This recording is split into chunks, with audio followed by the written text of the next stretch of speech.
ആരാണ് മലയാളിക്ക് MT? ക്ലീഷയായി പറഞ്ഞാൽ മലയാളികളുടെ സ്വകാര്യ അഹങ്കാരം, ദേശഭാഷാതിർത്തികളെ ഭേദിച്ച അതുല്യ പ്രതിഭ, മലയാളിയെ സദാ ഗൃഹാതുരനാക്കുന്ന ജനപ്രിയ എഴുത്തുകാരൻ, കാലത്തെ അതിജയിച്ച സംവിധായകൻ, പ്രിയങ്കരനായ തിരക്കഥാകൃത്ത്, മഹാനായ പത്രാധിപർ, പിന്നെ വേണമെങ്കിൽ പ്രഭാഷകനായും നമുക്ക് MTയെ വിശേഷിപ്പിക്കാം. ഇതെല്ലാം പറഞ്ഞു തീരുമ്പോഴും ഇതൊക്കെ മാത്രമാണോ നമുക്ക് MT എന്ന ഒരു ചോദ്യം ഉയരും. എല്ലാ വിശേഷണങ്ങളുടെയും വ്യോമാതിർത്തികളെ ഭേദിക്കുന്ന അതുല്യനായ മനുഷ്യനായിരുന്നു MT. കാൽപ്പനിക ദാർശനികതയുടെ കാലഹരണപ്പെടാത്ത നായക സങ്കല്പമാണ് മലയാളിക്ക് MTയുടെ ആരാധകൻ അല്ല എന്ന് വെളിപ്പെടുത്താൻ ശ്രമിക്കുന്ന ചിലരുണ്ടായിരുന്നു. പക്ഷേ അവർക്ക് ആനന്ദിനെയും OV വിജയനെയും ഒക്കെ വായിക്കണമെങ്കിൽ MTയെ മറികടക്കണമായിരുന്നു. MTയെ ഒപ്പം കൂട്ടാതെ ഒരു വിശ്വസാഹിത്യ പ്രതിഭയെയും വായിക്കാൻ മലയാളിക്ക് കഴിയില്ല എന്നതാണ് യാഥാർത്ഥ്യം. ഏത് മഹാനായ എഴുത്തുകാരനെ വായിക്കുമ്പോഴും ഏതു കഥാസന്ദർഭത്തിലൂടെ കടന്നു പോകുമ്പോഴും MTയുടെ ഏതൊക്കെയോ കഥാപാത്രങ്ങൾ ഏതോ മഞ്ഞു കണുകയിൽ മറഞ്ഞിരിക്കുന്നത് കാണാൻ കഴിയാത്ത മലയാളി ഉണ്ടാകുമോ? കഥകൾ അവശേഷിപ്പിച്ചു പോയ MT കഥാവശേഷനായി എന്ന് എഴുതപ്പെടുമോ? ബാല്യവും കൗമാരവും യൗവനവും മധ്യവയസ്സും ജരാനരകളും എപ്പോഴെങ്കിലും ഒരു MTN കഥാപാത്രമായി മാറാത്ത മലയാളിയുണ്ടോ? കാൽപ്പനികനാകുമ്പോഴും രോഷാകുലനാകുമ്പോഴും കലാപകാരിയാകുമ്പോഴും പ്രതികാരദാഹിയാകുമ്പോഴും പിന്നെ ഭ്രാന്തനും കാമുകനുമാകുമ്പോഴും എവിടെയോ നമ്മൾ MTയായി മാറുന്നു. ഒരു എഴുത്തുകാരൻ അക്ഷരാർത്ഥത്തിൽ ഒരു ജനതയുടെ വൈകാരിക പ്രപഞ്ചത്തിൻ്റെ കമാൻഡർ ഇൻ ചീഫായി മാറിയ അത്ഭുതമാണ് MT. നവോത്ഥാനത്തിൻ്റെ ബാക്കിയാകുന്ന ഉദ്ബുദ്ധ പ്രപഞ്ചത്തെ പരിപോഷിപ്പിച്ച ഹൃദയപക്ഷ സാംസ്കാരിക പ്രവർത്തനത്തിൻ്റെ വക്താവ് കൂടിയാണ് പലപ്പോഴും MT. അത് വിവിധ രാഷ്ട്രീയ മുഹൂർത്തങ്ങളിൽ നാം കണ്ടിട്ടുമുണ്ട്. MT താങ്കൾ ഞങ്ങൾ തന്നെയാണ്. വാക്ക് ബാക്കിയാകുമ്പോൾ MT അനുസ്മരിച്ച് ന്യൂസ് ആൻഡ് വ്യൂസ് തുടങ്ങുന്നു. ഇന്ന് ന്യൂസ് ആൻഡ് വ്യൂസിൽ പങ്കെടുക്കുന്നവർ: P Nandakumar, K Jayakumar IAS, Abraham Mathew, MA Nishad. ആദ്യം ശ്രീ എബ്രഹാം മാത്യുവിൽ നിന്ന്. ശ്രീ എബ്രഹാം മാത്യു, ഒരു കഥാകൃത്ത് എന്ന നിലയിൽ കൂടി MTയെ ഈ ഘട്ടത്തിൽ മലയാളികളുടെ ആ മുഴുവൻ ബോധത്തെയും ആവാഹിച്ച് അനുസ്മരിച്ചു തുടങ്ങിയത്. MT വാസുദേവൻ നായരുടെ നിര്യാണം നേരത്തെ നമ്മൾ പറഞ്ഞതുപോലെ നമ്മുടെ സംസ്കാരത്തിൻ്റെയും ഭാഷയുടെയും നഷ്ടമാണ്. എന്നാൽ അതോടൊപ്പം തന്നെ അദ്ദേഹത്തിന് പകരം വെക്കാൻ മറ്റൊരു രൂപം നമുക്ക് പരതിയാൽ കിട്ടുകയില്ല. അത്രത്തോളം ഔന്നത്യം അദ്ദേഹം പുലർത്തുകയുണ്ടായി. മറ്റൊരാൾ ആരാണ് പകരം എന്ന ഒരു ചിന്തയ്ക്ക് അദ്ദേഹത്തിൻ്റെ അഭാവം വഴിതെളിക്കുന്നു എന്നാണ് എനിക്ക് തോന്നുന്നത്. നേരത്തെ അജിംഷാ പറഞ്ഞതുപോലെ സമസ്ത മേഖലകളിലും MTയുടെ ഒരു സ്വാധീനമുണ്ട്, നമ്മുടെ ജീവിതത്തിൻ്റെ സമസ്ത മേഖലകളിലും. ഇപ്പോൾ എഴുത്തുകാരെ സംബന്ധിച്ചിടത്തോളം എഴുത്തിൻ്റെ ഒരു കുലപതിയായിട്ടോ റോൾ മോഡലായിട്ടോ അദ്ദേഹത്തെ കാണാൻ കഴിയും. മാധ്യമപ്രവർത്തകരിൽ, പ്രത്യേകിച്ച് ലിറ്റററി ജേർണലിസ്റ്റുകളെ സംബന്ധിച്ചിടത്തോളം അതിൻ്റെ ഒരു ഉദാത്ത മാതൃകയായി അദ്ദേഹത്തെ കാണാൻ കഴിയും. വളരെ അന്തസ്സുള്ള തലയെടുപ്പുള്ള എഴുത്തുകാരൻ മറ്റാരേക്കാളും പിന്നിലല്ല എന്ന് തോന്നിപ്പിക്കുന്ന ഭാവഹവാദികളുള്ള മനുഷ്യനായിരുന്നു ആദരണീയനായ MT തൻ്റെ സ്വകാര്യ ജീവിതത്തിൽ.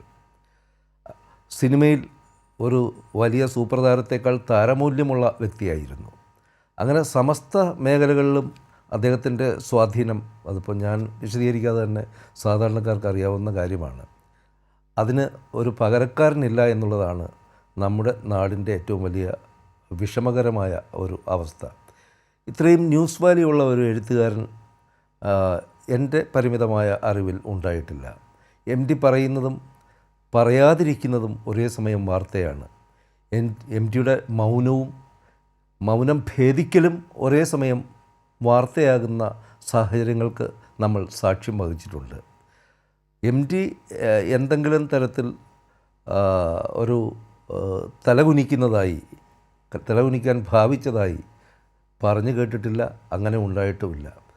അപ്പോൾ എല്ലാ തരത്തിലും തൻ്റെ നിലപാടുകളിൽ അദ്ദേഹം ഉറച്ചു നിന്ന ഒരു സാംസ്കാരിക പ്രതീകമായി തെളിച്ചമുള്ള സാംസ്കാരിക പ്രതീകമായി അഭിമാനാർഹമായ ഒരു പ്രതിപുരുഷനായി നമുക്ക് അദ്ദേഹത്തെ വിലയിരുത്താൻ കഴിയും. അദ്ദേഹത്തിൻ്റെ അഭാവം എഴുതുന്ന ആളുകൾക്ക് മാത്രമല്ല, വായനക്കാർക്ക് മാത്രമല്ല, വായിക്കാത്തവർക്കും ഈ നാട്ടിൽ ജീവിക്കുന്ന സാധാരണക്കാരായ അധ്വാനിച്ച് ജീവിക്കുന്ന പുസ്തകങ്ങളോടൊന്നും വലിയ താല്പര്യം പ്രകടിപ്പിക്കാത്ത മനുഷ്യർക്കും അദ്ദേഹം അവശേഷിപ്പിച്ചു പോയ ആ ഇടം നോക്കി നെടുവീർപ്പിടാനേ കഴിയൂ എന്നാണ് എൻ്റെ അഭിപ്രായം. വ്യക്തിപരമായിട്ട് ഒന്ന് രണ്ട് കാര്യങ്ങൾ കൂടി ഞാൻ കടക്കാം എന്ന് വിചാരിക്കുകയാണ്. അദ്ദേഹത്തിലെ പത്രാധിപരെ എനിക്ക് അടുത്തറിയാൻ അവസരം ലഭിച്ചിട്ടുണ്ട്. 1989 എം ടി വാസുദേവൻ നായർ മാതൃഭൂമിയിലേക്ക് രണ്ടാമത് വരികയുണ്ടായി. ആദ്യം വാരികയുടെ പത്രാധിപരായി അദ്ദേഹം സേവനം അനുഷ്ഠിച്ചിരുന്നു. പിന്നീട് അദ്ദേഹം മാതൃഭൂമിയിൽ നിന്ന് പോവുകയും ഒരു ഇടവേളയ്ക്ക് ശേഷം 1989 തിരികെ വരികയും ചെയ്തു. അന്ന് അദ്ദേഹം വന്നത് പീരിയോഡിക്കൽസിൻ്റെ എഡിറ്ററായിട്ടാണ്. മാതൃഭൂമി ആഴ്ചപ്പതിപ്പ്, ഗൃഹലക്ഷ്മി, ചിത്രഭൂമി എന്നീ 3 പ്രസിദ്ധീകരണങ്ങളാണ് പീരിയോഡിക്കൽസിൽ ഉണ്ടായിരുന്നത്. അപ്പോൾ ആ വിഭാഗത്തിൽ സബ് എഡിറ്ററായിട്ട് എനിക്ക് അദ്ദേഹത്തോടൊപ്പം ഏതാണ്ട് 2 വർഷത്തോളം പ്രവർത്തിക്കാൻ അവസരം ലഭിക്കുകയുണ്ടായി. അപ്പോൾ അദ്ദേഹത്തെ പോലുള്ളൊരു വലിയ മനുഷ്യനെ, വലിയ എഴുത്തുകാരനെ അടുത്തു നിന്ന് കാണാൻ കഴിഞ്ഞത് തന്നെ വലിയൊരു ഭാഗ്യമായിട്ട് എനിക്ക് അന്നും ഇന്നും തോന്നുന്നു. അപ്പോൾ അദ്ദേഹം ശബ്ദമുണ്ടാക്കാത്ത, ശകാരിക്കാത്ത, ശാന്തസ്വരൂപിയായ ഒരു പത്രാധിപരാണ്.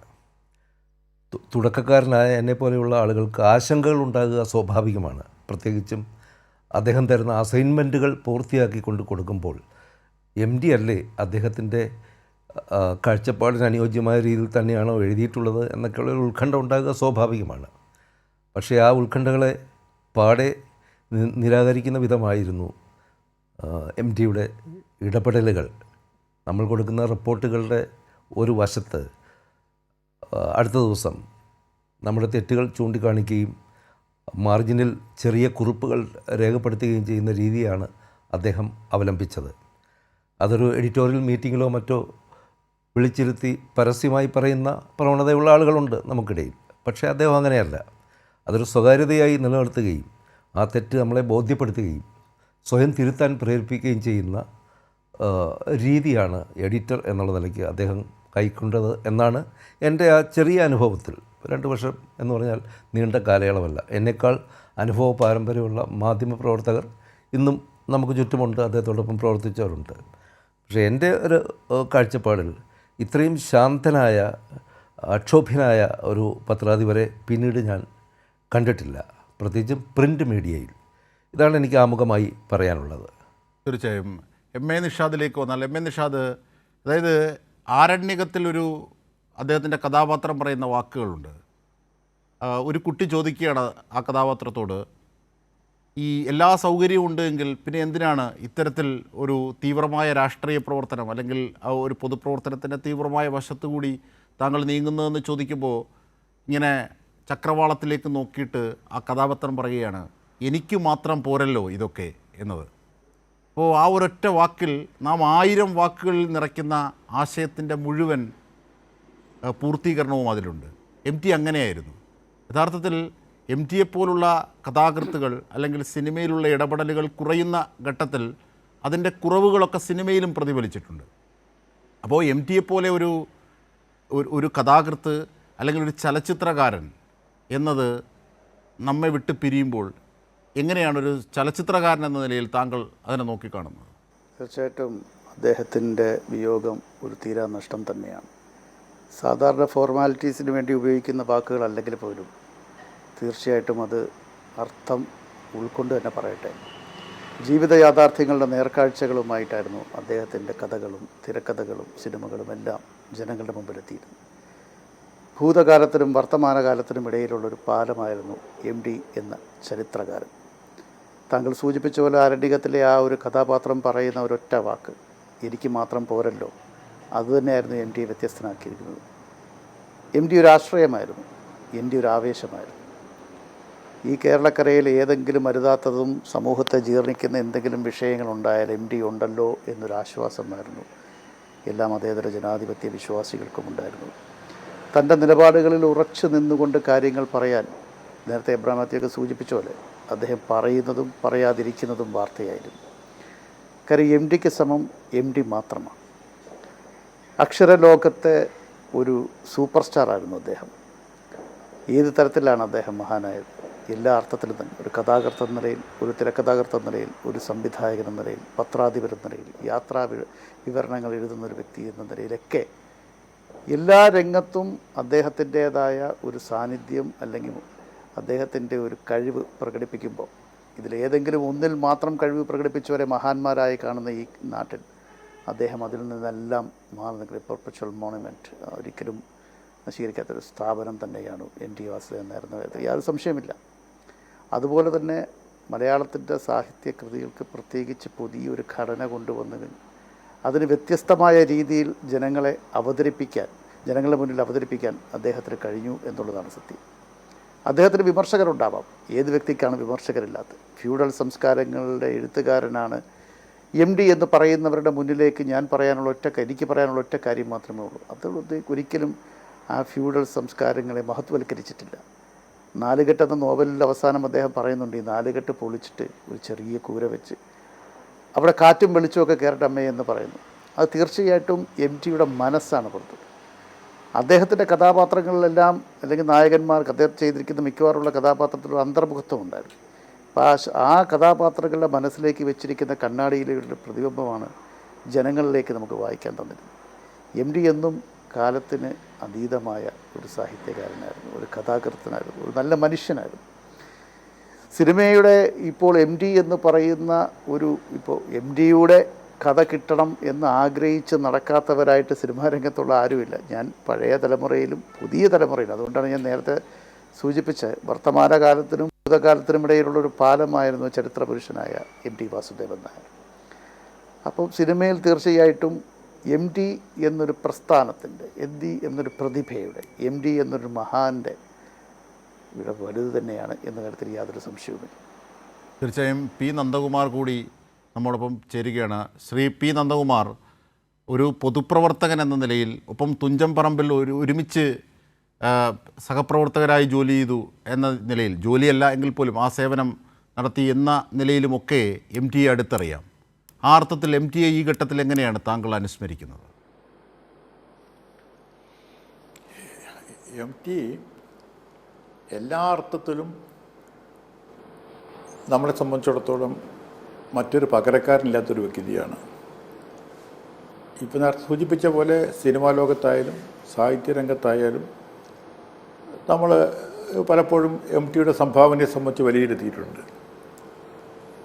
എം ടി തുഞ്ചപ്പറമ്പിൽ വരുന്നതിന് മുമ്പ് തന്നെ എനിക്ക് വ്യക്തിപരമായ ബന്ധമുണ്ടായിരുന്നു. തുഞ്ചപ്പറമ്പിൽ വന്നപ്പോൾ ബന്ധം കൂടുതൽ ശക്തിപ്പെട്ടു. 40ഓളം വർഷക്കാലം ഞാൻ എം ടിയുമായി അടുത്ത് ഇടപഴകിക്കൊണ്ടുള്ള പ്രവർത്തനം ഉണ്ടായിട്ടുണ്ട്. അതിലേറ്റവും പ്രധാനപ്പെട്ടത് തുഞ്ചൻപറമ്പ് അദ്ദേഹം ട്രസ്റ്റിൻ്റെ അല്ലെങ്കിൽ മാനേജ്മെൻറ്റ് കമ്മിറ്റിയുടെ ചെയർമാനായി വന്ന ശേഷമാണ്. 33 വർഷക്കാലത്തോളമായി. എം ടി എല്ലാ മേഖലയ്ക്കകത്തും എം ടിയുടെ സവിശേഷതകളും എം ടിയുടെ കയ്യൊപ്പുകളും ഉണ്ടാവാറുണ്ട്. തുഞ്ചൻപറമ്പിനെ സംബന്ധിച്ച് ഇന്നത്തെ ഒരു മാറ്റത്തിലേക്ക് എം ടിയുടെ സംഭാവന ആർക്കും നിഷേധിക്കാൻ കഴിയുന്നതല്ല നമുക്കുള്ളത്. ഒരു ഭാഷാ സ്നേഹി എന്നതിലപ്പുറം ഭാഷയ്ക്ക് വേണ്ടിയിട്ടുള്ളൊരു പോരാളി കൂടിയായിരുന്നു എം ടി. അതുകൊണ്ട് തന്നെ ഭാഷാപിതാവിൻ്റെ ഈ സ്മാരകം ആ നിലയ്ക്ക് തന്നെ വളർത്തിയെടുക്കണം എന്ന ആഗ്രഹം എം ടിക്കുണ്ടായിരുന്നു. അവിടെ അതുവരെ ഉണ്ടായിരുന്ന ധാരണകളൊക്കെ മാറ്റിമറിച്ച് ഇന്ത്യയിലെ തന്നെ ഏറ്റവും വലിയ ഒരു സാംസ്കാരിക കേന്ദ്രമാക്കി മാറ്റുന്നതിൽ എം ടിയുടെ ഇടപെടൽ വലിയ തോതിലേക്കുള്ള ഇടപെടലാണ് ഉണ്ടായിട്ടുള്ളത്. നമുക്കറിയാം, ഇന്ത്യക്കകത്തുനിന്നും പുറത്തുനിന്ന് പോലും ഒരുപാട് സാഹിത്യകാരന്മാരെ, കലാകാരന്മാരെ ഇവിടെ കൊണ്ടുവരാൻ എം ടിക്ക് കഴിഞ്ഞിട്ടുണ്ട്. നമുക്കുള്ളത് ഓരോ കാലഘട്ടത്തിലും സവിശേഷമായ വിഷയങ്ങളെ സംബന്ധിച്ചിടത്തോളം ശ്രദ്ധേയമായ സെമിനാറുകളും മറ്റൊക്കെ നടത്തിക്കൊണ്ട് സാംസ്കാരിക കേരളത്തിൻ്റെ ഇടപെടൽ എങ്ങനെ ആയിരിക്കണം എന്നതിനെ സംബന്ധിച്ചിടത്തോളം എം ടി മാതൃകാപരമായി തുഞ്ചൻപറമ്പിലെ പ്രവർത്തനത്തിലൂടെ കാഴ്ചവെച്ചിട്ടുണ്ട്. നമുക്കുള്ളത് അങ്ങനെ നമ്മുടെ ധാരണകൾക്കകത്ത് നമ്മളെ സംബന്ധിച്ചിടത്തോളം നമ്മൾ ശ്രദ്ധിക്കപ്പെടേണ്ട വിഷയങ്ങളെ സംബന്ധിച്ചിടത്തോളം തീർച്ചയായും താങ്കളിപ്പോൾ പറഞ്ഞു അത് പോയത് നമ്മുടെ ഈ സാംസ്കാരിക തുഞ്ചപ്പറമ്പുമായി മേഖല ബന്ധപ്പെട്ട് രാഷ്ട്രീയ കേരളത്തിന് അടയാളപ്പെടുത്തേണ്ട വളരെ പ്രൗഢഗംഭീരമായ ചില അധ്യായത്തെ സംബന്ധിച്ചുള്ള MTയുടെ ഇടപെടലുമായി ബന്ധപ്പെട്ടിട്ടാണ്. അത് MTയുടെ കഥകളിലൊക്കെയും MTയുടെ കവിതാംശങ്ങളുള്ള കഥകളിലും ആ ഗദ്യങ്ങളിലൊക്കെയും അത് പ്രതിഫലിച്ചിട്ടുണ്ട്. അത് നിർമാല്യത്തിൽ അന്ധവിശ്വാസങ്ങൾക്ക് അല്ലെങ്കിൽ നേരെ തുപ്പുന്ന വെളിച്ചപ്പാടിൻ്റെ രൂപത്തിലായാലും, ഇങ്ങ് മാറാട് കലാപത്തിൻ്റെ ഘട്ടത്തിലെടുത്ത നിലപാടായാലും, നോട്ട് നിരോധനത്തിൻ്റെ ഘട്ടത്തിലെടുത്ത നിലപാടായാലും ഒക്കെ MTക്ക് കൃത്യമായൊരു ഹൃദയപക്ഷ രാഷ്ട്രീയത്തിൻ്റെ ചലനമുണ്ടായിരുന്നു. അത് വളരെ മൗനവും ഗംഭീരവുമായി അദ്ദേഹം അത് അവതരിപ്പിച്ചുകൊണ്ടേയിരുന്നു. അങ്ങനെ അത്തരത്തിൽ കൂടി MTയെ കാണാനാണ് കേരളം ആഗ്രഹിക്കേണ്ടത്, അല്ലേ? അതാണോ ശ്രീ പി നന്ദകുമാർ ഉദ്ദേശിച്ചത്? തീർച്ചയായിട്ടും MT കക്ഷി രാഷ്ട്രീയത്തിൻ്റെ വക്താവല്ല, അല്ല. പക്ഷേ MTക്ക് വ്യക്തമായ രാഷ്ട്രീയമുണ്ടായിരുന്നു. MTയെ സംബന്ധിച്ചിടത്തോളം അദ്ദേഹത്തിൻ്റെ കൃതികളിൽ നമുക്ക് കാണാം, ശക്തമായ രൂപത്തിലേക്ക് പ്രതിഫലിച്ചിട്ടുണ്ട്. ഇപ്പോൾ താങ്കൾ സൂചിപ്പിച്ച പോലെ തന്നെ നിർമാല്യത്തെ സംബന്ധിച്ചിടത്തോളം നിർമാല്യം ശരിക്ക് വ്യക്തമായ രാഷ്ട്രീയ കാഴ്ചപ്പാട് അവതരിപ്പിച്ചുകൊണ്ടിട്ടുള്ള ഫിലിം തന്നെയാണ്, അല്ലെങ്കിൽ അതിൻ്റെ കഥാരൂപം തന്നെയാണ് അവതരിപ്പിച്ചിട്ടുള്ളത്. നമുക്കറിയാം ആ വെളിച്ചപ്പാടിനെ സംബന്ധിച്ചിടത്തോളം ദാരിദ്ര്യത്തിൻ്റെ ആ കാലഘട്ടത്തിൽ നമ്മളെ ക്ഷേത്ര രംഗത്തൊക്കെ പ്രവർത്തിച്ചിരുന്ന വെളിച്ചപ്പാടുമാരായാലും പൂജാരിമാരായാലും അവസ്ഥയെ സംബന്ധിച്ചിടത്തോളം, അവരുടെ കുടുംബങ്ങളെ സംബന്ധിച്ചിടത്തോളം എത്രത്തോളം ദാരിദ്ര്യത്തിൻ്റെ ഒരു പശ്ചാത്തലത്തിലാണ് അവർ ജീവിച്ചിരുന്നതെന്ന് പച്ചയായ രൂപത്തിലേക്ക് അവതരിപ്പിക്കുകയാണ് നിർമ്മാണത്തിൽ കൂടി ചെയ്തത്. നമുക്കറിയാം വരുന്നത് ആ വെളിച്ചപ്പാടിൻ്റെ അവസാനത്തിൽ വീട്ടിലേക്ക് കടന്നു വരുമ്പോൾ നാരായണി എന്നൊരൊറ്റ വിളിയിൽ കൂടി തൻ്റെ നിസ്സഹായതയാണ് ആ വെളിച്ചപ്പാട് പ്രകടിപ്പിച്ചത്. അതിനുള്ള മറുപടി, നാരായണിയുടെ മറുപടിയെ സംബന്ധിച്ചിടത്തോളം ഈ കേരളീയ സമൂഹത്തിൻ്റെ മനസാക്ഷിയെ ഉണർത്തുന്ന രൂപത്തിലേക്കുള്ള മറുപടിയാണ് അതിൽ വന്നത്. ആ കാലഘട്ടത്തിൻ്റെ ഉള്ള ദാരിദ്ര്യത്തിൻ്റെ അവസ്ഥ, ഈ ഭഗവതിക്ക് വേണ്ടി എല്ലാം സമർപ്പിച്ച ഒരു വെളിച്ചപ്പാടിനെ സംബന്ധിച്ചിടത്തോളം, തൻ്റെ ജീവിതം ത്യജിക്കേണ്ടി വന്നതിൻ്റെ സാഹചര്യത്തെ സംബന്ധിച്ചിടത്തോളം എല്ലാം ഒക്കെ പച്ചയായിക്കൊണ്ട് അവതരിപ്പിക്കുകയാണ്. അദ്ദേഹത്തിൻ്റെ എല്ലാ നോവലുകൾക്കും നമുക്ക് കാണാം സാധാരണ മനുഷ്യൻ്റെ ജീവിതമാണ് അദ്ദേഹം ചിത്രീകരിച്ചിട്ടുള്ളത്. തനിക്ക് ചുറ്റുമുള്ള മനുഷ്യന്മാരുടെ, അവരുടെ കുടുംബത്തിൻ്റെ, അവൻ്റെ ജീവിതത്തിൻ്റെ, അവൻ്റെ സാമൂഹ്യ പശ്ചാത്തലത്തിൻ്റെ ഒക്കെ വ്യക്തമായ രാഷ്ട്രീയമാണ് MTയിൽ പ്രകടിപ്പിച്ചിട്ടുള്ളത്. അത് നമുക്ക് അപ്പോൾ MTക്ക് രാഷ്ട്രീയമുണ്ടായിരുന്നു, ഇല്ല എന്ന് പറയുന്നത് വസ്തുതയ്ക്ക് നിരക്കുന്നതല്ല. അദ്ദേഹം താങ്കൾ സൂചിപ്പിച്ച മാറാട് കലാപത്തിൻ്റെ മാത്രം അല്ല, നമുക്കില്ല മുത്തങ്ങ സംഭവം ഉണ്ടായി. കേരളത്തിനാകെ പിടിച്ചു കുലുക്കിയിട്ടുള്ള ഒരു സംഭവമാണത്. കേരളത്തിനെ സംബന്ധിച്ചിടത്തോളം മനുഷ്യൻ്റെ മനസാക്ഷിയെ ഞെട്ടിപ്പിക്കുന്ന തോതിലേക്കുള്ള ഭീകരമായ സംവിധാനമാണ് അവിടെ അഴിച്ചുവിട്ടത്. അതിനെതിരായിക്കൊണ്ട് പരസ്യമായി പ്രകടിപ്പിച്ച ആ സ്ഥലത്ത് പോവുകയുണ്ടായി MT, നമുക്കറിയാം. അതിൻ്റെ മുകളിലുണ്ടായിട്ടുള്ള രാഷ്ട്രീയ കോലാഹലത്തെ സംബന്ധിച്ചൊക്കെ MT പുച്ഛിച്ച് തല്ലുകയുണ്ടായിട്ടുള്ളത് നോട്ട് നിരോധന കാലഘട്ടത്തിൽ. അങ്ങനെ മനുഷ്യ സമൂഹത്തിനകത്ത് ഇത്തരം ഉണ്ടാകുന്ന ഏത് വിഷയങ്ങളെ സംബന്ധിച്ചിടത്തോളം, നമ്മുടെ സാധാരണ മനുഷ്യന്മാരെ ബാധിക്കുന്ന ഏത് വിഷയത്തെ സംബന്ധിച്ചിടത്തോളം MT ശക്തമായി പ്രതികരിച്ചിട്ടുണ്ടായിരുന്നു. MTക്ക് വ്യക്തമായൊരു കാഴ്ചപ്പാടുണ്ടായിരുന്നു എന്നാണ് എൻ്റെ അദ്ദേഹത്തിൻ്റെ അഭിപ്രായം. എനിക്ക് അദ്ദേഹവുമായി അടുത്ത സ്നേഹബന്ധം, വ്യക്തിബന്ധം, സഹോദര ബന്ധം ഒക്കെ ഉള്ളൊരു വ്യക്തിയാണ് ഞാൻ. ദശകങ്ങളായിട്ട് ആ ബന്ധം പുലർത്തിയിട്ടുണ്ട്. എല്ലാ വിഷയങ്ങളെ സംബന്ധിച്ചിടത്തോളം അദ്ദേഹം സംസാരിക്കാറുണ്ട്, രാഷ്ട്രീയ പ്രശ്നങ്ങൾ സംസാരിക്കാറുണ്ട്, സാമൂഹ്യ വിഷയങ്ങൾ അവതരിപ്പിക്കാറുണ്ട്, സിനിമാ രംഗത്തുള്ള പുതിയ ചലനങ്ങളെ സംബന്ധിച്ച് സംസാരിക്കാറുണ്ട്, സാഹിത്യ മേഖലയ്ക്കകത്തുള്ള ഇപ്പോഴത്തെ ചില പ്രവണതകളെ സംബന്ധിച്ച് സംസാരിക്കാറുണ്ട്, അതിനു വേണ്ടി നടത്തുന്ന ചില പ്രവർത്തനങ്ങളിലുള്ള വൈകല്യങ്ങൾ ചൂണ്ടിക്കാണിക്കാറുണ്ട്, എല്ലാം പറയാറുണ്ട്. അതിലൊക്കെ അദ്ദേഹത്തിന് ഈ സാമൂഹ്യ പുരോഗതി വ്യക്തമായൊരു കാഴ്ചപ്പാടുണ്ടായിരുന്നു. MT ഒരിക്കലും സാധാരണ മനുഷ്യനെ തള്ളി പറഞ്ഞിട്ടില്ല. MT ഒരിക്കലും ഒരു തൊഴിലാളി വർഗ പ്രസ്ഥാനത്തെ തള്ളിപ്പറഞ്ഞിട്ടില്ല.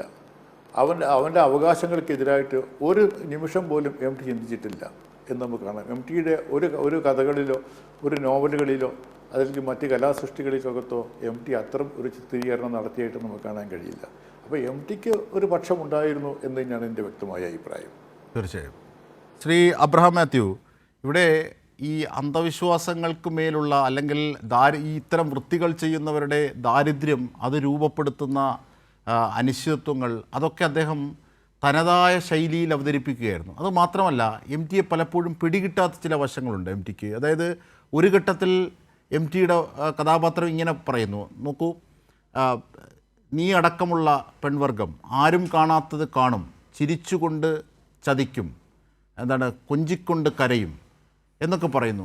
അപ്പം നമ്മുടെ നാട്ടിൽ ഇപ്പോൾ ഒരു പൊളിറ്റിക്കൽ ഇൻകറക്റ്റ് എന്ന് തോന്നാവുന്ന ചില ഘട്ടം അതിലുണ്ട്. പക്ഷേ നേരെ മറിച്ച് അപ്പുറത്ത് കാലത്തിലെ സേതു സേതുവിനെക്കുറിച്ച് ഒരു സ്ത്രീ കഥാപാത്രം പറയുന്നത് സേതുവിനെ മാത്രമാണ് എപ്പോഴും ഇഷ്ടമെന്ന്.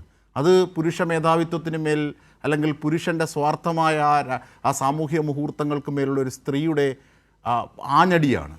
അപ്പോൾ ഇങ്ങനെ പിടികിട്ടാത്ത പല വശങ്ങളും വൈരുദ്ധ്യമായി MTയിലുണ്ട്, ഒരു കഥാകൃത്ത് എന്ന നിലയിൽ കൂടി. ശ്രീ അബ്രഹാം മാത്യു, ഞാൻ അതിലേക്ക് വരാം. അപ്പോൾ നേരത്തെ ഈ ആരണ്യകത്തിലെ ഒരു വാചകം പറയുകയുണ്ടായല്ലോ, എനിക്ക് മാത്രം പോരല്ലോ. അതൊരു പൊളിറ്റിക്കൽ കണ്ടൻറ്റുള്ള ചെറിയ വാക്കാണ്. ഞാനൊരിക്കൽ നടൻ ദേവനാണല്ലോ അതിലെ പ്രധാന കഥാപാത്രം. അദ്ദേഹമായിട്ട് പലപ്പോഴും സംസാരിക്കുന്ന കൂട്ടത്തിൽ അദ്ദേഹത്തിൻ്റെ രാഷ്ട്രീയം എന്തോ ആയിക്കോട്ടെ, അദ്ദേഹം ഒരിക്കൽ എന്നോട് പറയുകയുണ്ടായി, അതുവരെ അദ്ദേഹത്തിന് ഈ പൊതുജീവിതത്തെക്കുറിച്ചോ പൊതുപ്രവർത്തനത്തെക്കുറിച്ചോ വലിയ ധാരണയൊന്നും ഉണ്ടായിരുന്നില്ല. MTയുടെ ആരണ്യകത്തിൽ പറഞ്ഞ ഈ വാചകമാണ് അദ്ദേഹത്തിൻ്റെ മനസ്സിന് വലിയ പരിവർത്തനമുണ്ടാക്കിയതെന്ന് അദ്ദേഹം പറയുകയുണ്ടായി. ഞാൻ ഒരു സിനിമയുടെ സുഖസൗകര്യങ്ങളിൽ ലയിച്ച് ജീവിക്കുന്ന ഒരു നടനായി മാത്രം നിലനിന്നാൽ പോരല്ലോ, എനിക്കും ഒരു സോഷ്യൽ കമ്മിറ്റ്മെൻറ്റ് ഉണ്ടാവേണ്ടതല്ലേ എന്നൊക്കെയുള്ള ചിന്തയുടെ വിത്ത് പാകിയത് ആ വരികളായിരുന്നു എന്ന് അദ്ദേഹം പറഞ്ഞു. ആ സിനിമ അത്രത്തോളം അദ്ദേഹത്തിന് നേട്ടമുണ്ടാക്കി കൊടുക്കുകയും ചെയ്തു. പിന്നീട് അദ്ദേഹത്തിൻ്റെ പൊളിറ്റിക്സ് മറ്റൊന്നായി. ഏതായാലും അതിലും ഒരു തീവ്ര വ്യതിയാനത്തിൻ്റെ ദോഷഫലങ്ങളെ പറയുന്നുണ്ട്. ആ രീതിയിലേക്ക് തന്നെ ആ കഥാപാത്രത്തിന് ജീവൻ നൽകിയ ആളും പോയി. അത് പോട്ടെ, അത് മറ്റൊരു വിഷയം.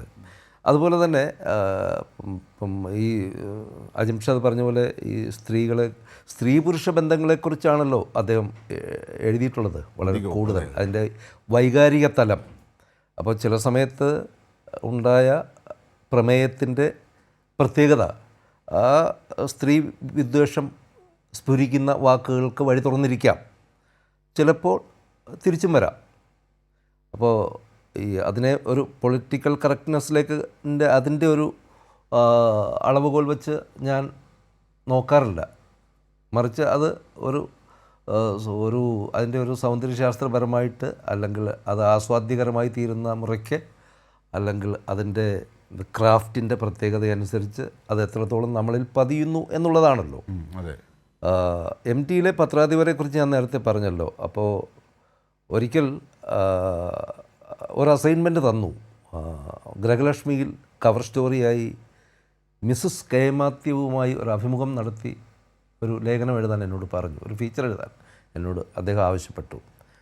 അപ്പോൾ അന്ന് ചില ആളുകൾ ന്യായമായൊരു സംശയമുയർത്തി.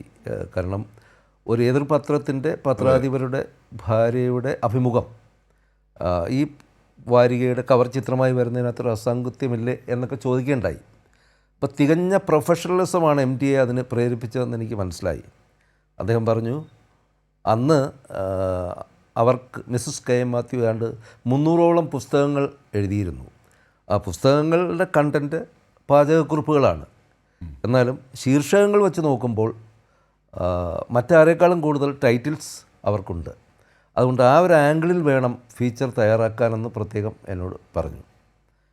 അങ്ങനെ അത് ഗൃഹലക്ഷ്മി മാസികയുടെ മാസികയുടെ കവർ സ്റ്റോറിയായിട്ട് വരികയും പരക്കെ മാതൃഭൂമിയുടെ ആ ഒരു പ്രൊഫഷണലിസം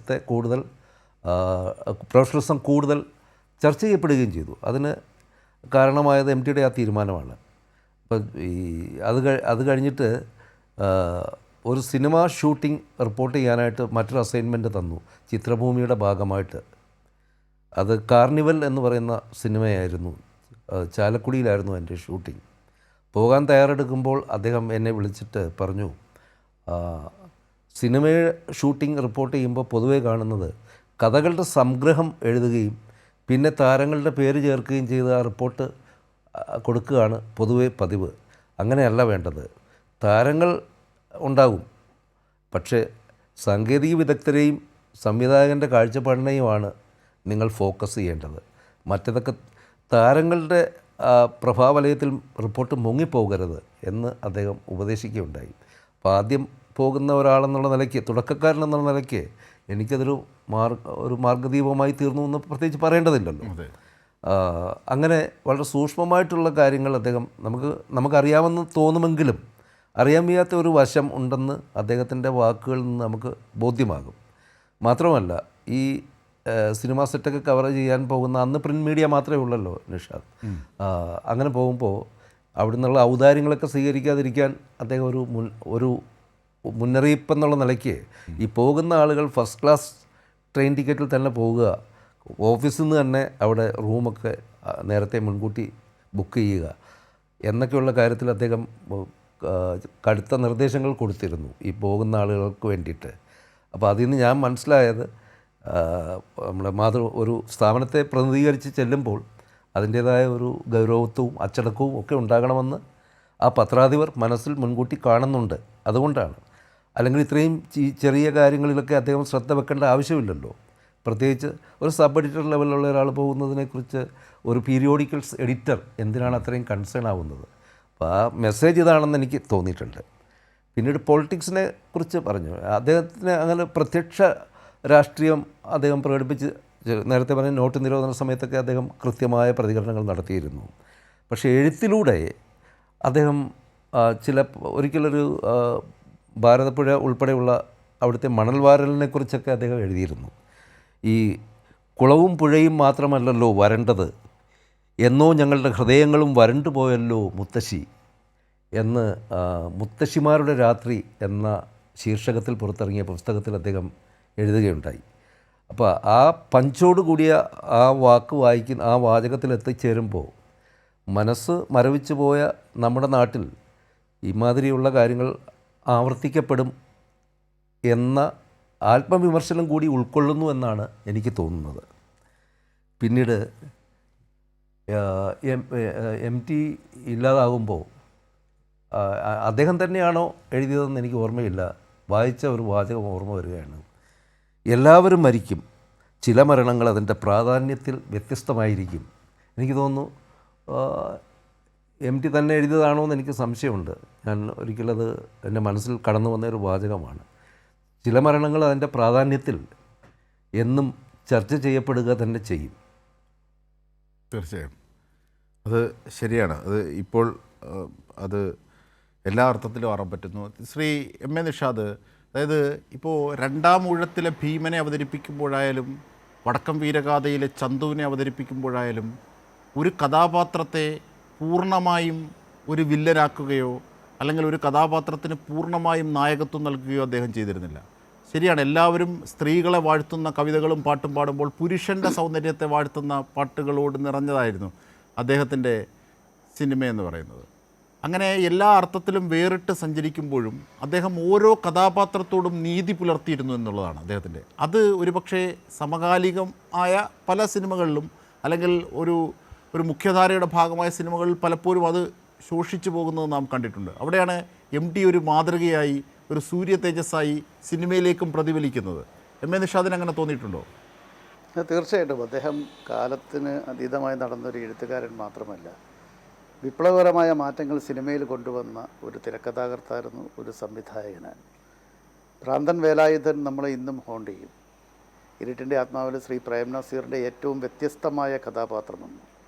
നസീർ എന്ന നടനെ ഏത് രീതിയിലാണ് അത് ഭാസ്കരൻ മാഷും MTയും ജനങ്ങളുടെ മുന്നിൽ എത്തിച്ചിരിക്കുന്നതെന്നുള്ളത് നമ്മൾ മനസ്സിലാക്കേണ്ടതായിട്ട് കാര്യമുണ്ട്. അകത്തളങ്ങളിൽ ചങ്ങലക്കിട്ടിരിക്കുന്ന ഭ്രാന്തൻ വേലായുധൻ, ആ ഭ്രാന്തൻ വേലായുധൻ എന്ന കഥാപാത്രത്തെ പ്രേം നസീറിനെ അല്ലാതെ വേറെ ആർക്കും ചിന്തിക്കാൻ പറ്റില്ല എന്നുള്ളതാണ് സത്യം. ഇന്ന് കണ്ടാലും അതിൻ്റെ പുതുമ നഷ്ടപ്പെട്ടിട്ടില്ല. ഇരുട്ടിൻ്റെ ആത്മാവ് പ്രേം നസീറിൻ്റെ ഏറ്റവും നല്ല, അദ്ദേഹത്തിൻ്റെ അഭിനയ ജീവിതത്തിലെ ഏറ്റവും നല്ല സിനിമകളിലൊന്നായിരുന്നു. വടക്കൻ വീരഗാഥ എന്ന സിനിമയിൽ ശ്രീ മമ്മൂട്ടി അവതരിപ്പിച്ച ചന്തു എന്ന കഥാപാത്രത്തിൻ്റെ പുരുഷ സൗന്ദര്യത്തിൻ്റെ എല്ലാമായിരുന്നു അവസാന വാക്ക്. കളരി വിളക്ക് തെളിഞ്ഞതാണോ എന്നുള്ളൊരു പാട്ട്, ചിത്രപാടിയ പാട്ട് തന്നെ പുരുഷ സൗന്ദര്യത്തെ വർണ്ണിക്കുന്നതായിരുന്നു. രണ്ടാം ഊഴത്തിലെത്തിക്കഴിയുമ്പോൾ ഭീമൻ്റെ ശരികൾ, യുധിഷ്ഠിരനും അർജുനനുമെതിരേക്ക് രണ്ടാമതായി പോകുന്ന ഭീമൻ്റെ ആത്മനൊമ്പരമൊക്കെ മറ്റൊരു ആംഗിളിലൂടെ അദ്ദേഹം എഴുതി. അത് സിനിമയാക്കാൻ പോകുന്നു എന്ന് പറഞ്ഞ പക്ഷേ സിനിമയായില്ല. പക്ഷേ വടക്കൻ വീരഗാഥയിൽ വരുമ്പോൾ നമ്മൾ ഈ പൊളിറ്റിക്കൽ കറക്റ്റ്നെസ് ഒന്നും ഇല്ലാത്ത കാലത്ത്, അന്നത്തെ കൗമാര യൗവന കാലങ്ങളിൽ എല്ലാവരും ത്രസിപ്പിച്ചിരുന്ന ഡയലോഗായിരുന്നു നേരത്തെ സൂചിപ്പിച്ചത്. കാണാത്തത് കാണും, ശപിച്ചുകൊണ്ട് കൊഞ്ചും, ചിരിച്ചുകൊണ്ട് കരയും, മോഹിച്ചുകൊണ്ട് വെറുക്കും. അപ്പോൾ ആ സത്യം പറഞ്ഞാൽ ആ പൊളിറ്റിക്കൽ കറക്റ്റ്നെസ് മാറ്റി വെച്ച് കഴിഞ്ഞാൽ തീർച്ചയായിട്ടും അന്വർത്ഥമാക്കുന്ന വാക്കുകൾ. കാരണം ചന്തു എന്ന കഥാപാത്രമാണ് പറയുന്നത്. അതായത് ആൺവർഗം പെണ്ണിനെ പറ്റി പറയുന്നതായിട്ട് നിങ്ങൾ എടുക്കരുത്. ഇന്ന് അങ്ങനെ ഒരു ഇത് എഴുതാൻ പറ്റുമോ എന്ന് സംശയമാണ്. നിർമ്മാലയത്തിൻ്റെ അവസാനത്തെ വെളിച്ചപ്പാടിൻ്റെ ഒരു പെർഫോമൻസ്, അങ്ങനെ എന്നും വ്യത്യസ്തത കൊണ്ടുവന്ന ഒരു കഥാകാരൻ തന്നെയായിരുന്നു എം ടി വാസുദേവൻ. ശ്രീ മമ്മൂട്ടി എന്ന് പറഞ്ഞ നടൻ, അദ്ദേഹത്തിൻ്റെ ഏറ്റവും വലിയ, അദ്ദേഹമാണ് ഞാൻ കണ്ടതിൽ മലയാളത്തിലെ ഏറ്റവും വലിയ ഭാഗ്യവാൻ എന്ന് ഞാൻ പറയും. കാര്യം എം ടി വാസുദേവൻ നായരുടെ കഥാപാത്രങ്ങൾക്ക് ജീവൻ നൽകി. എം ടിയുമായിട്ട് പിതൃതുല്യമായ ഒരു അഫെക്ഷനും അടുപ്പവും എം ടി എന്നും അദ്ദേഹത്തിൻ്റെ ഒരു തണൽ വൃക്ഷമായി ഒക്കെ ഉണ്ടായിരുന്നു. അപ്പോൾ തീർച്ചയായിട്ടും അദ്ദേഹം അവതരിപ്പിച്ച പല കഥാപാത്രങ്ങളും, ഇപ്പം വടക്കൻ വീരഗാഥയിലെ ചന്ദ്രനും പരശിരാജയാണെങ്കിലും അടിയൊഴുക്കുകളിലെ കരുണനാണെങ്കിലും ആൾക്കൂട്ടത്തിൽ തന്നെയുള്ള കഥാപാത്രമാണെങ്കിലും ഒക്കെ വളരെ വ്യത്യസ്തമായി, സുഹൃത്തത്തിലെ പത്രാധിപരാണെങ്കിലും ഒക്കെ ചില സിനിമകളിലൊക്കെ എം ടിയുടെ തന്നെ ആത്മകഥാംശമുള്ള കഥാപാത്രങ്ങളെ അവതരിപ്പിക്കാൻ ശ്രീ മമ്മൂട്ടിക്ക് കഴിഞ്ഞു. അദ്ദേഹം അതിൽ വളരെയേറെ ഭാഗ്യവാനാണെന്ന് ഞാൻ പറയേണ്ടി വരും. അപ്പോൾ സിനിമയിൽ അദ്ദേഹം എഴുതിയിരുന്ന കഥാപാത്രങ്ങൾ, അദ്ദേഹം ജീവൻ കൊടുത്ത കഥാപാത്രങ്ങളൊക്കെ വ്യത്യസ്തങ്ങളായിരുന്നു. ഞാൻ നേരത്തെ സൂചിപ്പിച്ചു, നോവലിലൊക്കെ എപ്പോഴും അന്തർമുഖനായ നായകൻ്റെ മനസ്സിലേക്ക് കണ്ണാടി വെച്ച് ആ പ്രതിബിംബം വായനക്കാരിലേക്ക് എത്തിച്ചിരുന്ന M T Vasudevan Nair sir തന്നെയാണ് സിനിമയിലെ കഥാപാത്രങ്ങൾക്ക്, പൗരുഷത്തിൻ്റെ പ്രതീകമായ കഥാപാത്രങ്ങൾക്ക് വേറെ രീതിയിൽ അദ്ദേഹം തന്നെ ഒരു പന്താവ് വെട്ടി അതിലൂടെ അവരെ നടത്തിക്കുകയാണ് ചെയ്തത്. അതുപോലെ തന്നെ സ്ത്രീ കഥാപാത്രങ്ങൾക്കും അദ്ദേഹം അത്രമാത്രം ഇമ്പോർട്ടൻസ് കൊടുത്തു. കഥയിൽ ഒരു കാലത്തിൽ തന്നെ ചോദിക്കുന്നത് സേതുവിനെ മാത്രമാണ് ഇഷ്ടം എന്ന് പറയുന്നത് നേരത്തെ സൂചിപ്പിച്ചതുപോലെ. അപ്പോൾ തീർച്ചയായിട്ടും എം ടി എന്ന് പറഞ്ഞ ഒരു കഥാകാരൻ, എഴുത്തുകാരൻ, തിരക്കഥാകൃത്ത്, സംവിധായകൻ, ഇപ്പോൾ സിനിമയിൽ പ്രവർത്തിക്കുന്ന ഞങ്ങളെപ്പോലുള്ളവർ, ഇപ്പോൾ ഓളവും തീരവും പോലുള്ള സിനിമകൾ ഇപ്പോൾ നമ്മളെല്ലാം റീമേക്ക് ചെയ്ത് ശ്രീ ലാലേട്ടനാണ് അഭിനയിച്ചത്. അതുപോലെ ശ്രീ മോഹൻലാൽ അഭിനയിച്ച ഒത്തിരി സിനിമകൾ, സതയം മാത്രം മതി. അതായത് ആ സതയം എന്ന് പറഞ്ഞ സിനിമയിൽ സത്യനാഥ് എന്ന് പറഞ്ഞ കഥാപാത്രം അത് എത്ര മനോഹരമായിട്ടാണ് ശ്രീ ലാൽ അത് പോർട്രേ ചെയ്തിരിക്കുന്നത്. അപ്പോൾ എം ടി തന്നെ പറഞ്ഞിട്ടുണ്ട്, എൻ്റെ കഥാപാത്രങ്ങളിൽ എന്നെ ഹോണ്ട് ചെയ്തൊരു ഒരു ഒരു ഒരു കഥാപാത്രമാണ് സതയത്തിലെ ശ്രീ ലാൽ അവതരിപ്പിച്ച കഥാപാത്രം. അപ്പോൾ അങ്ങനെ തൻ്റെ കഥാപാത്രങ്ങളുമായി ഒരു ആത്മബന്ധം പുലർത്താൻ എം ടി എന്ന കഥാകാരന് കഴിഞ്ഞു എന്നുള്ളതാണ്. അപ്പോൾ ഒരു സിനിമയിലെ, ഇപ്പോൾ ഞാൻ അദ്ദേഹത്തിനെ വളരെ കുറച്ച് തവണ മാത്രമേ കണ്ടിട്ടുള്ളൂ. എനിക്കതിനുള്ള ഭാഗ്യമുണ്ടായിട്ടുണ്ട്. ഒരുപാട് തവണ കണ്ടിട്ടെങ്കിലും ജനസംസ്കൃതി എന്നൊരു പരിപാടിക്ക് കൊച്ചിയിൽ വന്നപ്പോഴാണ് കൂടുതലെടുക്കാൻ കഴിഞ്ഞത്. അതിനുശേഷം നമ്മുടെ മരണപ്പെട്ടു പോയ പ്രശസ്ത ചിത്രകാരൻ നമ്പൂരി സാറിൻ്റെ നവതിക്ക് എൻ്റെ അടുത്ത സുഹൃത്തായിരുന്ന, ഇപ്പോൾ നമ്മുടെ കൂടെ ഇല്ലാതെ ശ്രീ മനോജ് മൂവാറ്റുപുഴ, അദ്ദേഹത്തിനോടൊപ്പം ഞാൻ ആ നവതി ആഘോഷത്തിൽ പോയപ്പോൾ എം ടി ഉണ്ടായിരുന്നു. എം ടിയുമായിട്ട് കുറേ നേരം എനിക്ക് സംസാരിക്കാനുള്ളൊരു ഭാഗ്യമുണ്ടായി. അപ്പോൾ അദ്ദേഹത്തെ ദൂരെ നിന്നും അടുത്ത് നിന്നും എനിക്ക് കാണാനോ, പക്ഷേ എബ്രഹാം മാത്യുവിനെ പോലെ അദ്ദേഹവുമായിട്ട് പ്രവർത്തിക്കാനോ ഒന്നും ഉള്ളൊരു ഭാഗ്യം കിട്ടിയില്ലെങ്കിൽ പോലും അദ്ദേഹത്തിൻ്റെ കഥകളിലൂടെയും സിനിമകളിലൂടെയും എം ടി എന്ന കഥാകാരൻ്റെ അടുത്ത് നിൽക്കുന്നൊരു വ്യക്തി എന്ന നിലയിൽ നിന്ന പോലെ ഞാൻ മാത്രമല്ല, അദ്ദേഹത്തിൻ്റെ നോവലുകളും കഥകളും സിനിമകളും കണ്ടിരുന്ന ഏതൊരു പ്രേക്ഷകനും, ഏതൊരു വായനക്കാരനും, ഏതൊരു വ്യക്തിയും എം ടി എപ്പോഴും അവർക്ക് സ്വന്തം എന്നുള്ളൊരു ഫീലാണ് സമ്മാനിച്ചിരിക്കുന്നത്. സിനിമാ രംഗത്തെ സംബന്ധിച്ചിടത്തോളം ഇതൊന്നുമില്ലാത്ത കാലത്ത്, ഈ ഞാൻ നേരത്തെ സൂചിപ്പിച്ച പോലെ പൊളിറ്റിക്കൽ കറക്റ്റ്നെസ് ഒന്നും ഇല്ലാതിരുന്ന കാലത്ത് എം ടി വാസുദേവൻ നായർ എഴുതി വച്ചിരുന്ന, എം ടി വാസുദേവൻ നായർ ജീവൻ നൽകിയിരുന്ന കഥാപാത്രങ്ങളിലൂടെ പലതും സമൂഹത്തിനോട് സംവേദിച്ചിരുന്നു. ആ കഥാപാത്രങ്ങളെ അവതരിപ്പിക്കാൻ കഴിഞ്ഞ എല്ലാ നടന്മാരും ഭാഗ്യവാന്മാരാണ്. തിലകൻ ചേട്ടൻ്റെ കഥാപാത്രങ്ങൾ, പെരുന്തച്ഛൻ്റെ ഉൾപ്പെടെ ഞാൻ ഈ അവസരത്തിൽ ഓർക്കുകയാണ്. തീർച്ചയായും ശ്രീ പി നന്ദകുമാർ, ഈ പെരുന്തച്ഛൻ അവതരിപ്പിക്കുമ്പോൾ ഒരു ഘട്ടത്തിലും അദ്ദേഹത്തിന് ഒരു പെരുന്തച്ഛൻ സിൻഡ്രോം ഉണ്ടായിരുന്നില്ല. വ്യക്തി എന്ന നിലയിൽ അദ്ദേഹത്തിൻ്റെ സാത്വികത, നൈർമല്യം അതൊക്കെ എഴുത്തിൽ മാത്രമല്ല മറ്റ് ഈ പത്രപ്രവർത്തനത്തിൻ്റെ അനുഭവങ്ങളൊക്കെ ശ്രീ എബ്രഹാം മാത്യു സൂചിപ്പിച്ചു. അവിടെ മാത്രമല്ല എല്ലാ ഘട്ടത്തിലും അദ്ദേഹം സൂക്ഷിച്ചു എന്നുള്ളതാണ് മനസ്സിലാക്കേണ്ടത്. കാരണം ഈ ഇപ്പോൾ ഭീമനിലെ രണ്ടാമൂഴത്തിലെ ഭീമൻ, ആ ഭീമനെ നമ്മളുടെ മനസ്സിലുണ്ടായിരുന്ന വിഗ്രഹങ്ങളെ അടിച്ചുടച്ച് ഒരെണ്ണം പ്രതിഷ്ഠിക്കുമ്പോൾ അത് യുക്തിഭദ്രമായിരുന്നു. എപ്പോഴും ചന്തുവിൻ്റെ കാര്യത്തിലും അത് യുക്തിഭദ്രമായിരുന്നു. അപ്പോൾ ഒരു പുനർവായനയ്ക്ക് യുക്തി ഉണ്ട് എന്ന് തെളിയിപ്പിച്ചുകൊണ്ടായിരുന്നു അദ്ദേഹത്തിൻ്റെ ഓരോ നീക്കവും. മാത്രമല്ല അദ്ദേഹത്തിൻ്റെ മനസ്സിൽ ഇതൊക്കെ സൂചിപ്പിക്കുന്നത്, താങ്കൾ നേരത്തെ സൂചിപ്പിച്ചു, ഒരു ലെഫ്റ്റ് മനസ്സ്, ഒരു ഇടതുപക്ഷ മനസ്സ്, അതായത് കക്ഷി രാഷ്ട്രീയത്തിൽ ഒതുങ്ങുന്നതല്ല, മറിച്ചൊരു ഹൃദയപക്ഷം എന്ന നിലയിൽ ഒരു ചലനം അദ്ദേഹത്തിൻ്റെ എഴുത്തുകളിലെല്ലാം പ്രതിഫലിച്ചിരുന്നു. അതുകൊണ്ടാണ് ആരണ്യകത്തിൽ ആ കഥാപാത്രം പറയുന്നത്, എനിക്ക് മാത്രം പോരല്ലോ ഈ സുഖസൗകര്യങ്ങളൊക്കെ, എനിക്ക് മാത്രം പോരല്ലോ ഇതൊക്കെ എന്ന് ആ കുട്ടിയോട് പറയുന്നത്. മാത്രമല്ല താങ്കളുടെ ഒരു തെരഞ്ഞെടുപ്പ് ഘട്ടത്തിലും കെട്ടിവെക്കാനുള്ള പണം അദ്ദേഹമാണ് തന്നത്. അത് വ്യക്തിപരമായ ബന്ധം വെച്ചിട്ടാണോ? അത്തരം കാര്യങ്ങൾ കൂടി ഒരു അനുഭവമായി പറഞ്ഞാൽ. എം ടിയെ സംബന്ധിച്ചിടത്തോളം ഞാൻ ആദ്യമേ സൂചിപ്പിച്ചു, അദ്ദേഹത്തിൻ്റെ ഏത് കൃതികളായാലും അദ്ദേഹത്തിന് അതിനകത്തൊരു വീക്ഷണമുണ്ടായിരുന്നു. തനിക്ക് ചുറ്റുമുള്ള സാധാരണക്കാരനായ മനുഷ്യൻ്റെ വേദനകളും യാതനകളും അവതരിപ്പിക്കുന്നതോടൊപ്പം തന്നെ കഥാപാത്രങ്ങളെ MTയുടെ സവിശേഷമായ കഴിവുകൊണ്ട് ആ കഥാപാത്രങ്ങളെ നമ്മുടെ മനസ്സിലേക്ക് കൊണ്ടുവരാനുള്ള പ്രത്യേക ഒരു കഴിവും അദ്ദേഹത്തിനുണ്ടായിരുന്നു. അദ്ദേഹം ഒരു നോവലായിട്ടൊരു കാഴ്ചപ്പാട് MTക്ക് ഏത് വിഷയം കൈകാര്യം ചെയ്യുമ്പോഴും ഉണ്ടായിരുന്നു നമുക്ക് കാണാൻ കഴിയും. ഒരു പുതിയ കാഴ്ചപ്പാടുണ്ടാവും നമുക്കുള്ളത്. അതുകൊണ്ടാണ് ഇപ്പോൾ രണ്ടാമഴത്തിൽ ഭീമനായാലും ബാക്കി ഏത് കഥാപാത്രമായാലും അവരെ സംബന്ധിച്ചിടത്തോളം ഒരു പുതിയ വീക്ഷണത്തിൽ കൂടി ഒരു വിഷൻ അതിനകത്ത് കൊണ്ടിരുന്നു നമുക്കുള്ളത്. MTയുടെ ഈ കഥാപാത്രങ്ങൾ, സ്ത്രീ കഥാപാത്രങ്ങളെ സംബന്ധിച്ച് നോക്കൂ. എല്ലാം പ്രധാനപ്പെട്ട മഞ്ഞിലെ വിമല അടക്കം സ്ത്രീ കഥാപാത്രം, സ്ത്രീ കഥാപാത്രം, അതെ, വിമല അടക്കം, ടീച്ചറടക്കം സ്ത്രീ കഥാപാത്രങ്ങളെ സംബന്ധിച്ചിടത്തോളം അവരെ അടക്കം ഒരു ഒരു ഒരു എൻ്റെ ഒരു അഭിപ്രായത്തിൽ അതിലൊരു വ്യക്തമായ രാഷ്ട്രീയ കാഴ്ചപ്പാട്. രാഷ്ട്രീയം എന്ന് പറയുമ്പോൾ കക്ഷി രാഷ്ട്രീയമല്ല ഇതിനെ സംബന്ധിച്ചിടത്തോളം. ആ സ്ത്രീ കഥാപാത്രങ്ങൾ, ഏത് സ്ത്രീ കഥാപാത്രങ്ങൾ MT എടുത്ത് നോക്കിക്കഴിഞ്ഞാലും എൻ്റെ ഒരു അഭിപ്രായത്തിൽ ഈ സമൂഹത്തോടുള്ള ബാധ്യത, പ്രതിബദ്ധത, ഒരു ലെഫ്റ്റ് എന്ന വിശാലമായ ബ്രോഡായ അർത്ഥത്തിലുള്ള കാഴ്ചപ്പാടോട് കൂടിയിട്ടാണ് ആ കഥാപാത്രങ്ങളുടെ മുഴുവൻ MT അവതരിപ്പിച്ചിട്ടുള്ളത് നമുക്കുള്ളത്. അദ്ദേഹത്തിന് ആ കാഴ്ചപ്പാടുണ്ടായിരുന്നു. ഞാനത് ഓരോന്നും വിശദീകരിക്കുന്നില്ല. നമുക്ക് ഏതെടുത്ത് നോക്കിയാലും നമ്മുടെ മനസ്സിൽ ഓർമ്മിക്കുന്ന ഒരുപാട് കഥാപാത്രങ്ങളുണ്ടല്ലോ നമുക്ക്. അപ്പോൾ അത് അദ്ദേഹത്തിൻ്റെ ഒരു കാഴ്ചപ്പാട്, വിഷനായിരുന്നു എന്നാണ് എൻ്റെ ഒരു അഭിപ്രായം. അതുകൊണ്ടാണ് ഞാൻ പറഞ്ഞത് അദ്ദേഹത്തിനൊരു രാഷ്ട്രീയ കാഴ്ചപ്പാടുണ്ടായിരുന്നു വ്യക്തമായിട്ട്. അതുമാത്രമല്ല, എന്നെ സംബന്ധിച്ചിടത്തോളം ആ കാഴ്ചപ്പാട് വെച്ച് സംവദിക്കാറുണ്ട് പലപ്പോഴും MT ആയിട്ട് ഫ്രീ ആയിട്ട് സംസാരിക്കുന്ന അവസരത്തിൽ പല കാര്യങ്ങളെ അദ്ദേഹത്തിൻ്റെ അഭിപ്രായം പറയാറുണ്ട്. വ്യക്തികളെ സംബന്ധിച്ച് അഭിപ്രായം പറയാറുണ്ട്. ഇപ്പോഴത്തെ നടക്കുന്ന ചലനങ്ങളെ സംബന്ധിച്ച് അഭിപ്രായം പറയാറുണ്ട്. അതുപോലെ തന്നെ ഇപ്പോൾ ആൾക്കാരുടെ ഈ വിശ്വാസ്യത നഷ്ടപ്പെട്ടുകൊണ്ടിരിക്കുന്ന രാഷ്ട്രീയത്തിൻ്റെ ചില വിഷയങ്ങളെ സംബന്ധിച്ചിടത്തോളം സൂചിപ്പിക്കാറുണ്ട്. അതൊക്കെ അദ്ദേഹം സംസാരിക്കാറുണ്ട്. അദ്ദേഹത്തിൻ്റെ അഭിപ്രായമുണ്ട്. പക്ഷേ അതൊക്കെ സംസാരിക്കുമ്പോഴും അദ്ദേഹത്തിൻ്റെ പ്രത്യേകത നമ്മുടെ ഈ സമൂഹത്തെ ഒരു ഇഞ്ച് മുന്നോട്ട് നയിക്കുന്ന രൂപത്തിലേക്കുള്ളൊരു കാഴ്ചപ്പാടായിരുന്നു നമുക്ക്. അതുകൊണ്ടാണ് ഞാൻ പറഞ്ഞത് ഒരു ക്ലാസ് ആസ്പെക്ട്സിൽ, ആ ക്ലാസ് ആസ്പെക്ട്സ് എന്ന് പറയുമ്പോൾ ഞാൻ നിങ്ങൾ പറയുന്ന മറ്റേ സങ്കുചിതമായ രൂപത്തിലല്ല, ബ്രോഡായ രൂപത്തിലേക്കുള്ള ആസ്പെക്ട്സിലാണ് അദ്ദേഹം എല്ലാ വിഷയങ്ങളെ സംബന്ധിച്ചും സംസാരിച്ചിരുന്നത് എന്നാണ് എൻ്റെ അഭിപ്രായം. താങ്കൾ സൂചിപ്പിക്കുകയുണ്ടായി തെരഞ്ഞെടുപ്പിൻ്റെ ഘട്ടത്തെ സംബന്ധിച്ചിടത്തോളം ഉള്ളത്. ഞാൻ അദ്ദേഹത്തിനിടയ്ക്ക് സംവദിക്കുന്ന അവസരത്തിൽ രാഷ്ട്രീയം വരാറുണ്ട് ഞാൻ സൂചിപ്പിച്ചു നമുക്കുള്ളത്. ചില ഗ്ലോബലായിട്ടുള്ള വിഷയം സംസാരിക്കാറുണ്ട്, ഇവിടെ സംസാരിക്കാറുണ്ട്. അദ്ദേഹം ഫ്രീ ആയിരിക്കുന്ന സമയത്ത് തുറന്ന മനസ്സോടുകൂടി തന്നെ എന്നോട് ഈ കാര്യങ്ങൾ സംസാരിക്കാറുണ്ടായിരുന്നു ഉള്ളത്. ഒരിക്കൽ ഞാൻ അദ്ദേഹത്തോട് ചോദിക്കുക, ഈ എൻ്റെ ഓർമ്മ ശരിയാണെങ്കിൽ യുവതാരയ്ക്ക് വേണ്ടിയിട്ടുള്ള ഒരു ഇൻ്റർവ്യൂവിലോ മറ്റോ അദ്ദേഹം ഒരു പരാമർശം നടത്തുകയുണ്ടായിട്ടുണ്ട്. അതിൽ ശ്രീരാമകൃഷ്ണനാണ് അത് ഇൻ്റർവ്യൂ നടത്തിയത് എന്നാണ് എൻ്റെ ഓർമ്മ. അത് കൃത്യം എനിക്ക് ഓർമ്മയില്ല. പക്ഷേ അതിൽ വർഷങ്ങൾക്ക് മുമ്പാണ്.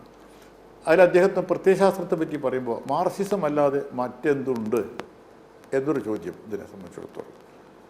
മറ്റെന്തുണ്ട് എന്ന് മാത്രം നിർത്തി, അതിനെപ്പറ്റി യാതൊരു വിശകലനത്തിലും അദ്ദേഹം പോയിട്ടില്ല മറ്റുള്ളത്. അപ്പോൾ അദ്ദേഹത്തിനൊരു കാഴ്ചപ്പാടുണ്ടായിരുന്നു ഇതിലുണ്ടായിരുന്നത്. അതിൽ ഇപ്പോൾ ഉള്ള വ്യതിയാനങ്ങളെ സംബന്ധിച്ച്, തെറ്റായ രൂപങ്ങളെ സംബന്ധിച്ചിടത്തോളം അത് കൈകാര്യം ചെയ്യുന്ന രീതികളെ സംബന്ധിച്ചൊക്കെ അദ്ദേഹത്തിൻ്റെ അഭിപ്രായങ്ങളുണ്ടായിരിക്കാം. അപ്പോൾ അതുകൊണ്ടാണ് ഞാൻ പറഞ്ഞത് അദ്ദേഹത്തിന് വ്യക്തമായ കാഴ്ചപ്പാടുണ്ടായിരുന്നു പറഞ്ഞു.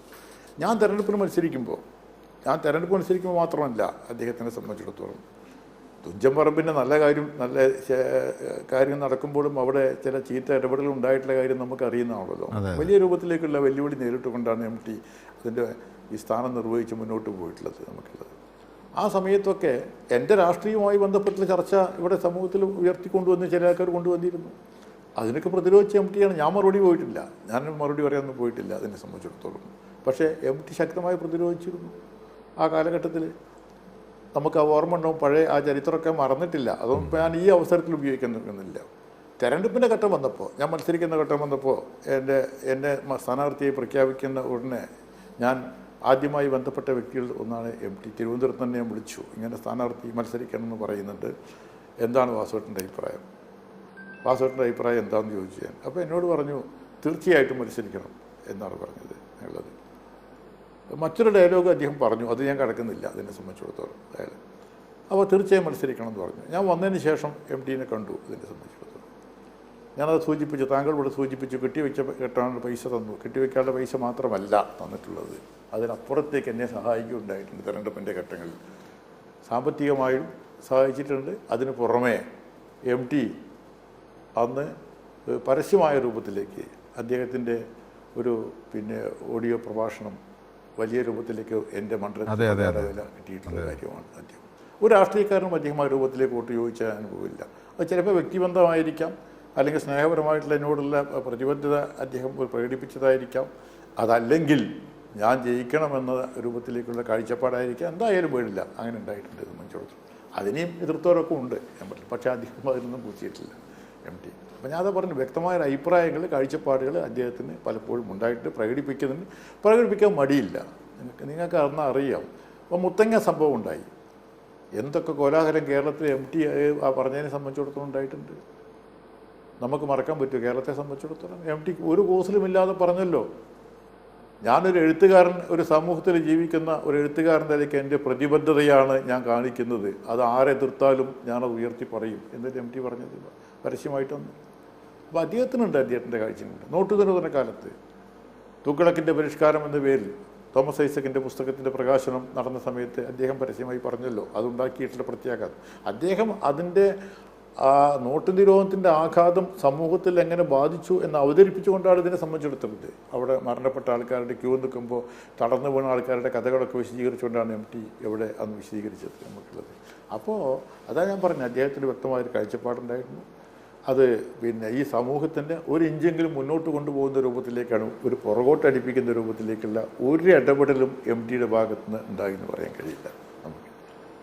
അത്തരം അദ്ദേഹത്തിൻ്റെ ഒരു സൃഷ്ടികൾക്കകത്തും, കഥകളിലായാലും നോവലുകളിലായാലും ഇപ്പോൾ നാടകത്തിലായാലും അദ്ദേഹത്തിൻ്റെ സിനിമാ രംഗത്തുള്ള നമ്മുടെ അന്ന് ഓരോ സ്ക്രിപ്റ്റും നമുക്ക് വായിക്കുമ്പോൾ നമുക്കറിയാമല്ലോ, എന്നെ സംബന്ധിച്ചിടത്തോളം ഏതെങ്കിലും ഒരു ഡയലോഗിനകത്ത് ഇന്ന് പല സിനിമയ്ക്കകത്തും പല ഡയലോഗുകളെ സംബന്ധിച്ചിടത്തോളം വിവാദങ്ങളും ചർച്ചകളും സംവാദങ്ങളൊക്കെ നടക്കുന്നുണ്ടല്ലോ. അത്തരം രൂപത്തിലേക്ക് MTയുടെ ഒന്നും വന്നിട്ടില്ലല്ലോ, നമുക്കറിയാലോ. അപ്പോൾ MT അതുകൊണ്ടാണ് MTക്ക് പകരം മറ്റാരുമില്ല, MTയെ ഉള്ളൂ എന്ന് ഞാൻ വിശ്വസിക്കുന്നത്. തീർച്ചയായും ശ്രീ എബ്രഹാം മാത്യു, അതുപോലെ നമുക്ക് പകരം വയ്ക്കാവുന്ന ഒരു വ്യക്തിയില്ല ശ്രീ എബ്രഹാം മാത്യു. അതാണ് കാരണം, MT വളരെ അർത്ഥഗർഭമായി, വളരെ മൗനസംബന്ധിയായി MT ഒരു നവോത്ഥാനത്തിൻ്റെ തുടർച്ചയുടെ ചാലകശക്തിയാവുകയായിരുന്നു. അതാണ് ഇവിടെ പറഞ്ഞത്. അത് ശരിയാണ്. അദ്ദേഹത്തിൻ്റെ ഈ വർഗപരമായ രാഷ്ട്രീയം എന്നൊക്കെ പറയുമ്പോൾ നമ്മൾ ഏതെങ്കിലും കക്ഷി രാഷ്ട്രീയത്തിലേക്ക് ചുരുങ്ങണ്ട. അതിൻ്റെ ഒരു ക്ലാസിക്കൽ വശത്ത് അതിന് വിരുദ്ധമാകുന്ന ഒന്നും അദ്ദേഹത്തിൻ്റെ സൃഷ്ടികളിൽ ചെയ്തിരുന്നില്ല. അദ്ദേഹത്തിൻ്റെ ഈ സഹപ്രവർത്തകരോട് ഉള്ള, താങ്കളെപ്പോലെ അന്ന് വളരെ ജൂനിയറായി എത്തുന്ന ഒരു പുതിയ തലമുറക്കാരനോട് പോലുമുള്ള അദ്ദേഹത്തിൻ്റെ സമീപനത്തിലും ഒക്കെ പ്രതിഫലിച്ചത് അതാണ്.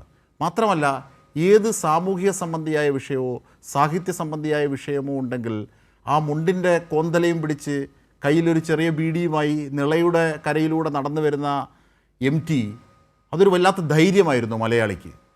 പ്രത്യേകിച്ച് വായനയുള്ളവരുടെ, രാഷ്ട്രീയ പ്രബുദ്ധതയുള്ളവരുടെ ലോകത്ത് MT ഉണ്ട്. ആ നിഷ്പക്ഷമായ സാന്നിധ്യത്തിലും ഹൃദയപക്ഷത്തിൽ സംസാരിക്കാൻ MT ഉണ്ട്. പാർശ്വവൽക്കൃതരുടെ പ്രശ്നങ്ങളെ അടയാളപ്പെടുത്താൻ MT ഉണ്ട്. ആ MT ആണ് പോകുന്നത്. അത് വല്ലാത്തൊരു ശൂന്യതയാണ്. അത് വാക്കുകൾ കൊണ്ട് ആലങ്കാരികമായി പറയുന്നതിനപ്പുറം ഫീൽ ചെയ്യുകയാണ്. എബ്രഹാം മാത്യു, അജിംഷാദ് പറഞ്ഞു തുടങ്ങിയത് തന്നെ മൗനത്തെക്കുറിച്ചാണല്ലോ. അദ്ദേഹം പൊതുവെ ഒരു മൗനിയായി നിരീക്ഷിക്കപ്പെടുന്ന ഒരു വ്യക്തിത്വമാണല്ലോ അദ്ദേഹം. ഞാൻ പലപ്പോഴും ആലോചിച്ചിട്ട് ഈ മൗനവും ഏകാന്തതയാണല്ലോ മനുഷ്യനെ ഏറ്റവും അലോസരപ്പെടുത്തുന്ന ഒരു കാര്യം.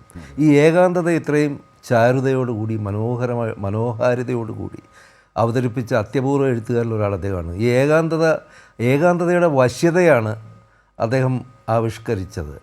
ഏകാന്തത വെറുക്കപ്പെടേണ്ടതല്ല, അതിനൊരു ആകർഷണീയതയുണ്ട്, ഒരു അഗാധതയുണ്ട് എന്ന് ബോധ്യപ്പെടുത്തുന്ന രീതിയിലാണ് പലപ്പോഴും അദ്ദേഹത്തിൻ്റെ കഥാപാത്രങ്ങൾ കൂടുതൽ പേരും ഈ ആൾക്കൂട്ടത്തിൽ തനിയെ എന്ന ശീർഷകത്തെ അനുസ്മരിപ്പിക്കുന്ന വിധത്തിൽ ഏകാന്തത അനുഭവിച്ചവരാണല്ലോ. അപ്പോൾ എഴുത്തിലെ ഈ മൗനവും ഏകാന്തതയും ഒക്കെ അതിൻ്റെ ഭംഗിയിൽ, ഗാംഭീര്യത്തിൽ അത്രത്തോളം ഇൻറ്റിമേറ്റായിട്ട് വായനക്കാരൻ്റെ ഉള്ളിൽ പതിഞ്ഞു എന്നുള്ളതാണ്. അതുകൊണ്ട് കൂടിയാവാം MT ഇത്രയും ഈ തലമുറകൾ കഴിഞ്ഞിട്ടും ജനപ്രിയനായി. അദ്ദേഹത്തിൻ്റെ ജനപ്രിയതയ്ക്ക് ഒരു കോട്ടവും തട്ടുന്നില്ലല്ലോ. വിറ്റുപോകുന്ന ബെസ്റ്റ് സെല്ലേഴ്സിൻ്റെ കൂട്ടത്തിൽ ഇപ്പോഴും എന്നും എല്ലാ കാലത്തും MT ഉണ്ടാകുന്നു. അതിൻ്റെ ഒരു കാരണം എനിക്കിതാണ് തോന്നുന്നത്. നമ്മളെല്ലാം ഏറിയും കുറഞ്ഞും ഏകാന്തത ഇഷ്ടപ്പെടുന്നവരും ഏകാഗികളുമാണല്ലോ മനുഷ്യർ ബേസിക്കലി. ഏകാന്തതയുടെ ഭൂഖണ്ഡങ്ങൾ തേടിപ്പോയ ഏകാഗിയായ പോരാളി എന്നൊക്കെ MTയെക്കുറിച്ച് പറയാറുണ്ട്. അദ്ദേഹം ആവിഷ്കരിച്ച കഥാപാത്രങ്ങളുടെ ഡെപ്താണ് ഇത്തരം പ്രയോഗങ്ങൾക്ക് പിന്നിൽ എന്നെനിക്ക് തോന്നുന്നു. മാത്രമല്ല നമ്മളിപ്പോൾ അദ്ദേഹത്തിൻ്റെ മൗനത്തെക്കുറിച്ച് എപ്പോഴും അങ്ങനെ അധികം സംസാരിക്കാതിരിക്കുന്ന എം ടിയെക്കുറിച്ചാണ് നമ്മൾ പറയുന്നത്. ഇപ്പോൾ മാതൃഭൂമി ഓഫീസിൽ അദ്ദേഹത്തിനൊരു അറ്റൻഡർ ഉണ്ടായിരുന്നു. എം ടിക്ക് വേണ്ടി ഒരു പേഴ്സണൽ അറ്റൻഡറാണ്. അപ്പോൾ എം ടി ആദ്യം മാതൃഭൂമിയിലുള്ളപ്പോഴും അദ്ദേഹം ഉണ്ടായിരുന്നു, രണ്ടാമത് വന്നപ്പോഴും അദ്ദേഹം തന്നെയായിരുന്നു. അപ്പോൾ അവിടെ സഹപ്രവർത്തകർ പറയാറുണ്ടായിരുന്നു, ഈ എം ഡിയോടൊപ്പം സഹകരിച്ച് ഈ അറ്റൻഡറുടെയും പിന്നെ പ്രകൃതത്തിന് മാറ്റം വന്നു. അറ്റൻഡറും അധികം ആരോടും സംസാരിക്കുകയില്ല, അദ്ദേഹവും മാറി നിന്ന് ബീഡി വലിക്കുന്നു, അദ്ദേഹവും ചിരിക്കാൻ അല്പം വൈമനസ്യം കാണിക്കുന്നു എന്നൊക്കെ തമാശയായിട്ട് അന്ന് പറയുന്നത് ഞാൻ ഓർക്കാറുണ്ടായിരുന്നു. എം ഡി അത്രത്തോളം ആളുകൾ ദൂരെ നിന്ന് ഇങ്ങനെ ശ്രദ്ധിക്കുമായിരുന്നു. എന്നാൽ ഈ ചിരിച്ചു മറിയുന്ന പിന്നെ കളിയാക്കലിന് വിധേയനാകുന്ന എം ടിയെ ഞാൻ കണ്ടിട്ടുണ്ട്. അത് 1990-കൾക്ക് ശേഷമാണ് അദ്ദേഹം, ഞാനന്ന് കോഴിക്കോട് നിന്ന് ട്രാൻസ്ഫറായി കൊച്ചിയിൽ ജോയിൻ ചെയ്ത സമയമാണ്. അന്ന് അദ്ദേഹം എനിക്ക് ഇല്ലൻറ്റിൽ എഴുതിയ കത്ത് ഞാനിപ്പോഴും സൂക്ഷിച്ച് വെച്ചിട്ടുണ്ട്. കേന്ദ്ര സാഹിത്യ അക്കാദമിക്ക് വേണ്ടി തകഴി ശിവശങ്കര പിള്ളയെക്കുറിച്ച് എം ടി ഒരു ഡോക്യുമെൻ്ററി സംവിധാനം ചെയ്യുകയാണ്. അപ്പോൾ അതിൻ്റെ ഷൂട്ടിംഗ് തകഴിയിലാണ്. അപ്പോൾ അവിടേക്ക് തകഴിയെക്കുറിച്ച് പലപ്പോഴായി വന്ന പത്രക്കട്ടിങ്ങുകളുടെ ഫോട്ടോസ്റ്റാറ്റ് ഒരു ഫയലാക്കി എടുത്തുകൊണ്ട് വരണം എന്നാവശ്യപ്പെട്ടുകൊണ്ടുള്ള ഒരു കത്തായിരുന്നു. അപ്പോൾ മാതൃഭൂമിയുടെ പല പ്രൊഡക്ഷൻ യൂണിറ്റുകളിലും തപ്പി അത് എടുത്തുകൊണ്ട് ചെല്ലണമായിരുന്നു. അപ്പോൾ ഞാനതൊരു ഫയലാക്കി തകഴിയിൽ പോവുകയും 3 ദിവസം നീണ്ടു നിന്ന ആ ഷൂട്ടിങ്ങിൽ അദ്ദേഹത്തോടൊപ്പം പങ്കെടുക്കുകയും ചെയ്തു.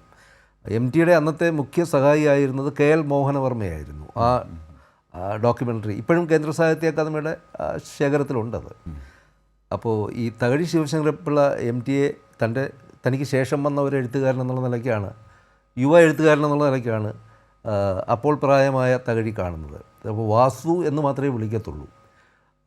അപ്പോൾ തകഴിയുടെ മുമ്പിൽ നിന്ന് രണ്ടുപേരും കൂടി സിഗരറ്റ് കത്തിക്കുന്നതും വഴിയെ പോകുന്ന ആളുകളെക്കുറിച്ചൊക്കെ തകഴി പലതരം കമൻറ്റ് പറയുന്നതും എം ടിയെ പലപ്പോഴും ഇങ്ങനെ, എം ടി വളരെ ടെൻഷനായിട്ട് ക്യാമറയുടെയും ക്യാമറമാന്മാരെയൊക്കെ ക്രമീകരിക്കുന്നതിൻ്റെ ആ തിരക്കിൽ എം ടി ടെൻഷൻ അടിച്ച് നിൽക്കുമ്പോൾ വാസു എന്നുറക്കെ വിളിച്ചുകൊണ്ട് പിന്നെ തകഴി പലതരം തമാശകൾ പൊട്ടിക്കുന്നതും അത് കേട്ട് എം ടിയുടെ ഗൗരവത്വം അലിഞ്ഞു പോകുന്നതുമൊക്കെ സാക്ഷിയാകാൻ എനിക്ക് സാധിച്ചിട്ടുണ്ട്. മറ്റൊരു കാര്യം കൂടി എനിക്ക് അജിംഷാദ്, എനിക്ക് ഓർക്കാനുള്ള ഒരു കാര്യം, നമ്മളെക്കാൾ മുമ്പേ ചിന്തിച്ചിരുന്ന ആളാണ്. കാലത്തിന് മുമ്പേ എന്ന് പറഞ്ഞല്ലോ, നിഷാദൊക്കെ പറഞ്ഞല്ലോ. പലപ്പോഴും ഈ സിനിമയിലേക്ക് തന്നെ വന്നു കഴിഞ്ഞാൽ ഈ ഉത്തരം എന്ന് പറഞ്ഞ പവിത്രൻ്റെ സിനിമയുണ്ടല്ലോ, അതിലെ അത് ശ്രീ മമ്മൂട്ടിയായിട്ട് സംസാരിച്ചതിൻ്റെ ഒരു പശ്ചാത്തലത്തിൽ പറയുകയാണ്. അതിലെ മുഖ്യ കഥാപാത്രം ഒരു ജേർണലിസ്റ്റാണ്. അപ്പോൾ ഈ ഊശാൻ താടിയും തോൾ സഞ്ചിയുമുള്ള ആളുകളായിരുന്നു ഒരു കാലത്ത് സിനിമകളിലെ പത്രപ്രവർത്തകർ. അവരുടെ രൂപം അങ്ങനായിരുന്നു, സഞ്ചി തൂക്കി മുഷിഞ്ഞ വേഷമൊക്കെ ഇട്ട് പോകുന്ന ആളുകളായിരുന്നു. ഉത്തരത്തിലെ നായകനായ ജേർണലിസ്റ്റ് വളരെ എക്സിക്യൂട്ടീവ് ലുക്കിലുള്ള ഒരാളായിരുന്നു. അപ്പോൾ ശ്രീ മമ്മൂട്ടിയോട് ഞാൻ ഒരിക്കലത് പറയുകയുണ്ടായി. അപ്പോൾ അദ്ദേഹം പറഞ്ഞു, ഈ പുതിയ കാലഘട്ടത്തിൽ, നിങ്ങളുടെയൊക്കെ കാലഘട്ടത്തിലെ ഡ്രസ്സിങ് പാറ്റേൺ ഞങ്ങൾ മുൻകൂട്ടി കണ്ടു, എം ടി മുൻകൂട്ടി കണ്ടിരുന്നു. ഞാൻ ആ വേഷത്തിൽ ആ ക്യാരക്ടർ ചെയ്തപ്പോൾ പലരും വിമർശിക്കുകയുണ്ടായി, പത്രപ്രവർത്തകർ ഇങ്ങനെ ആവുമോ എന്നൊക്കെ ചോദിച്ചു, ഇപ്പോൾ കണ്ടില്ലേ എന്നൊക്കെ അദ്ദേഹം ഒരിക്കൽ പറയുകയുണ്ടായി. അപ്പോൾ ഞാൻ നിസ്സാരമായ ഒരു കാര്യമാണ്, ഒരു കോസ്റ്റ്യൂമിനെ ബേസ് ചെയ്തുള്ള ചെറിയ കാര്യമാണ്. അപ്പോൾ അത്രത്തോളം ആ ട്രെൻഡുകൾ അദ്ദേഹത്തിന് വിധേയമായിരുന്നു. അത് ലിറ്ററേച്ചറിലെ ട്രെൻഡായാലും സിനിമയിലെ ട്രെൻഡായാലും വേഷത്തിലെ ട്രെൻഡായാലും അദ്ദേഹത്തിനത് വിധേയമായിരുന്നു. അപ്പോൾ ഈ അന്നത്തെ കാലത്ത് ഇപ്പോൾ പൊൻകുന്നം വർക്കിക്കും തകഴിക്കുമൊക്കെ ശേഷം വന്ന ആ തലമുറയാണല്ലോ, എഴുത്തുകാരൻ എപ്പോഴും തല ഉയർത്തി നിൽക്കേണ്ട ഒരാളാണ്. അത് വിമാനത്തിൽ സഞ്ചരിക്കുകയും വലിയ വലിയ സാമൂഹ്യ പ്രശ്നങ്ങളിൽ ഇടപെടുകയും ഈ ദുർബല രൂപഭാവങ്ങളുള്ള ആളല്ല എഴുത്തുകാരൻ എന്ന് സ്വന്തം രൂപഭാവങ്ങളുടെ പ്രത്യേകതകളോടുകൂടി കാണിച്ചു കൊടുക്കുകയും ചെയ്തിരുന്നു എം ടി എന്നുകൂടി എനിക്ക് പറയാൻ കഴിയും. അങ്ങനെ തനിക്ക് ചുറ്റും നടക്കുന്ന എല്ലാ ആധുനിക പ്രവണതകളെയും ഉൾക്കൊള്ളുകയും അതിനും ഒരുപടി മുമ്പേ സഞ്ചരിക്കാൻ ശ്രമിക്കുകയും ചെയ്തു എന്നുള്ളത് അദ്ദേഹത്തിൻ്റെ വലിയ പ്രത്യേകതയായിട്ട് എനിക്ക് തോന്നുന്നുണ്ട്. തീർച്ചയായും എം ടിയെ അനുസ്മരിക്കുമ്പോൾ അത്തരത്തിൽ വ്യക്തിപരമായ അതുകൂടി അനുഭവങ്ങൾ കൂടി ചേർക്കുമ്പോഴാണ് അതിൻ്റെ സൗന്ദര്യം ഇരട്ടിയാക്കുന്നത്. അതുകൊണ്ടാണ് ഞാൻ എബ്രഹാം മാത്യു സാറ് അദ്ദേഹത്തിൻ്റെ ജോലികാലത്തൊക്കെ പറഞ്ഞ അദ്ദേഹവുമായി ബന്ധപ്പെട്ട അനുഭവങ്ങളുടെ ആ മനോഹാരിത കണ്ടത്. ഒപ്പം ഈ ഭൂമി ഇത്ര വിശാലമായിട്ടും ഒറ്റയ്ക്ക് നിൽക്കാൻ ഒരു ചെറിയ ഇടമില്ലല്ലോ, ഒരു നിമിഷമില്ലല്ലോ എന്ന് വിലപിക്കുന്നുണ്ടായിരുന്നു എം ടി. അപ്പോൾ ആ മൗനത്തിൻ്റെ ആഘോഷം ഒരു പക്ഷേ ഉള്ളിൽ ആദ്യത്തെയും അവസാനത്തെയുമായ മോചനമായി അദ്ദേഹം കണ്ടു എന്നുള്ളതാണ്.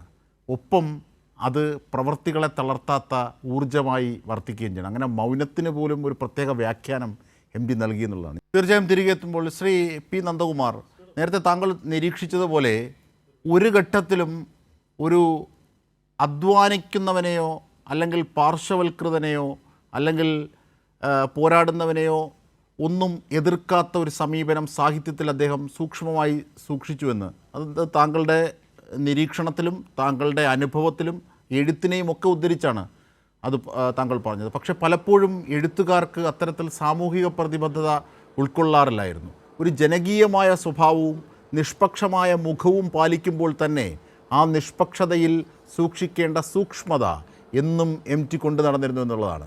അത് താങ്കൾ നേരത്തെ സൂചിപ്പിച്ച തുഞ്ചൻപറമ്പിലെ കാര്യങ്ങളൊക്കെ കൊണ്ട് നമുക്കറിയാവുന്നതാണ്.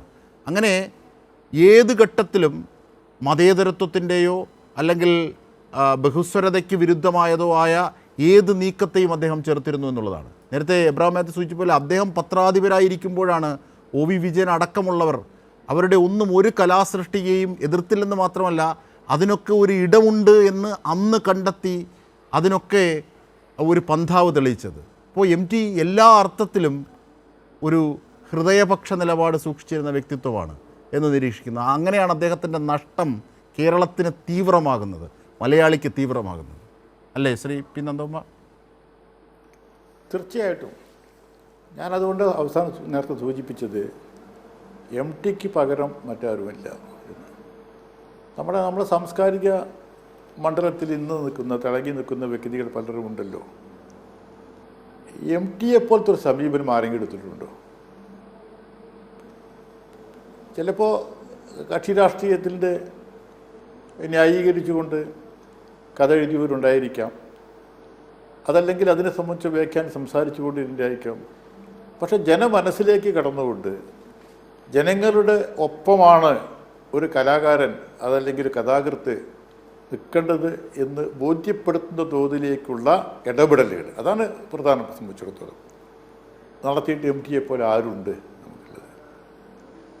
അതുപോലെ തന്നെ ഏതൊക്കെ മേഖലയ്ക്കകത്ത് ഇടപെടാൻ പാടുള്ളൂ, നമുക്ക് ലക്ഷ്മണരേഖ എം ടിയെ സംബന്ധിച്ചിടത്തോളം ഉണ്ടായിരുന്നു എന്നാണ് ഞാൻ നമുക്കുള്ളത്. അത് പലപ്പോഴും എം ടി പ്രകടിപ്പിച്ചിരുന്നു. അതിൽ അല്ലാണ്ട് ഒരു വികാരപരമായി വിഷയങ്ങളെ കണ്ടുകൊണ്ട് പോകലല്ല, നല്ല വ്യക്തമായ ധാരണയോടുകൂടി തന്നെയാണ് എം ടി വിഷയങ്ങളെ സമീപിച്ചിരുന്നത്, നമുക്കറിയാം. അതുകൊണ്ടാണ് അദ്ദേഹത്തിൻ്റെ സിനിമയായാലും അതുപോലെ തന്നെ കഥകളായാലും മറ്റ് നോവലുകളായാലും ഇന്നും ജീവിക്കുന്നത് നമുക്കുള്ളത്. ഒരു എഴുത്തുകാരൻ്റെ കലാസൃഷ്ടി ജനമനസ്സിൽ ജീവിക്കണമെങ്കിൽ ജനങ്ങളുടെ ആ കാലഘട്ടത്തിൻ്റെ പ്രത്യേകത, ആ സാമൂഹ്യ സാഹചര്യം, അവിടെ ജീവിച്ച മനുഷ്യൻ്റെ ജീവിത രീതി, അവൻ്റെ പ്രയാസങ്ങൾ, പ്രശ്നങ്ങൾ, ഇതൊക്കെ ചിത്രീകരിക്കാൻ കഴിയണം അവനെ സംബന്ധിച്ച്, കലാകാരനെ സംബന്ധിച്ചിടത്തോളം.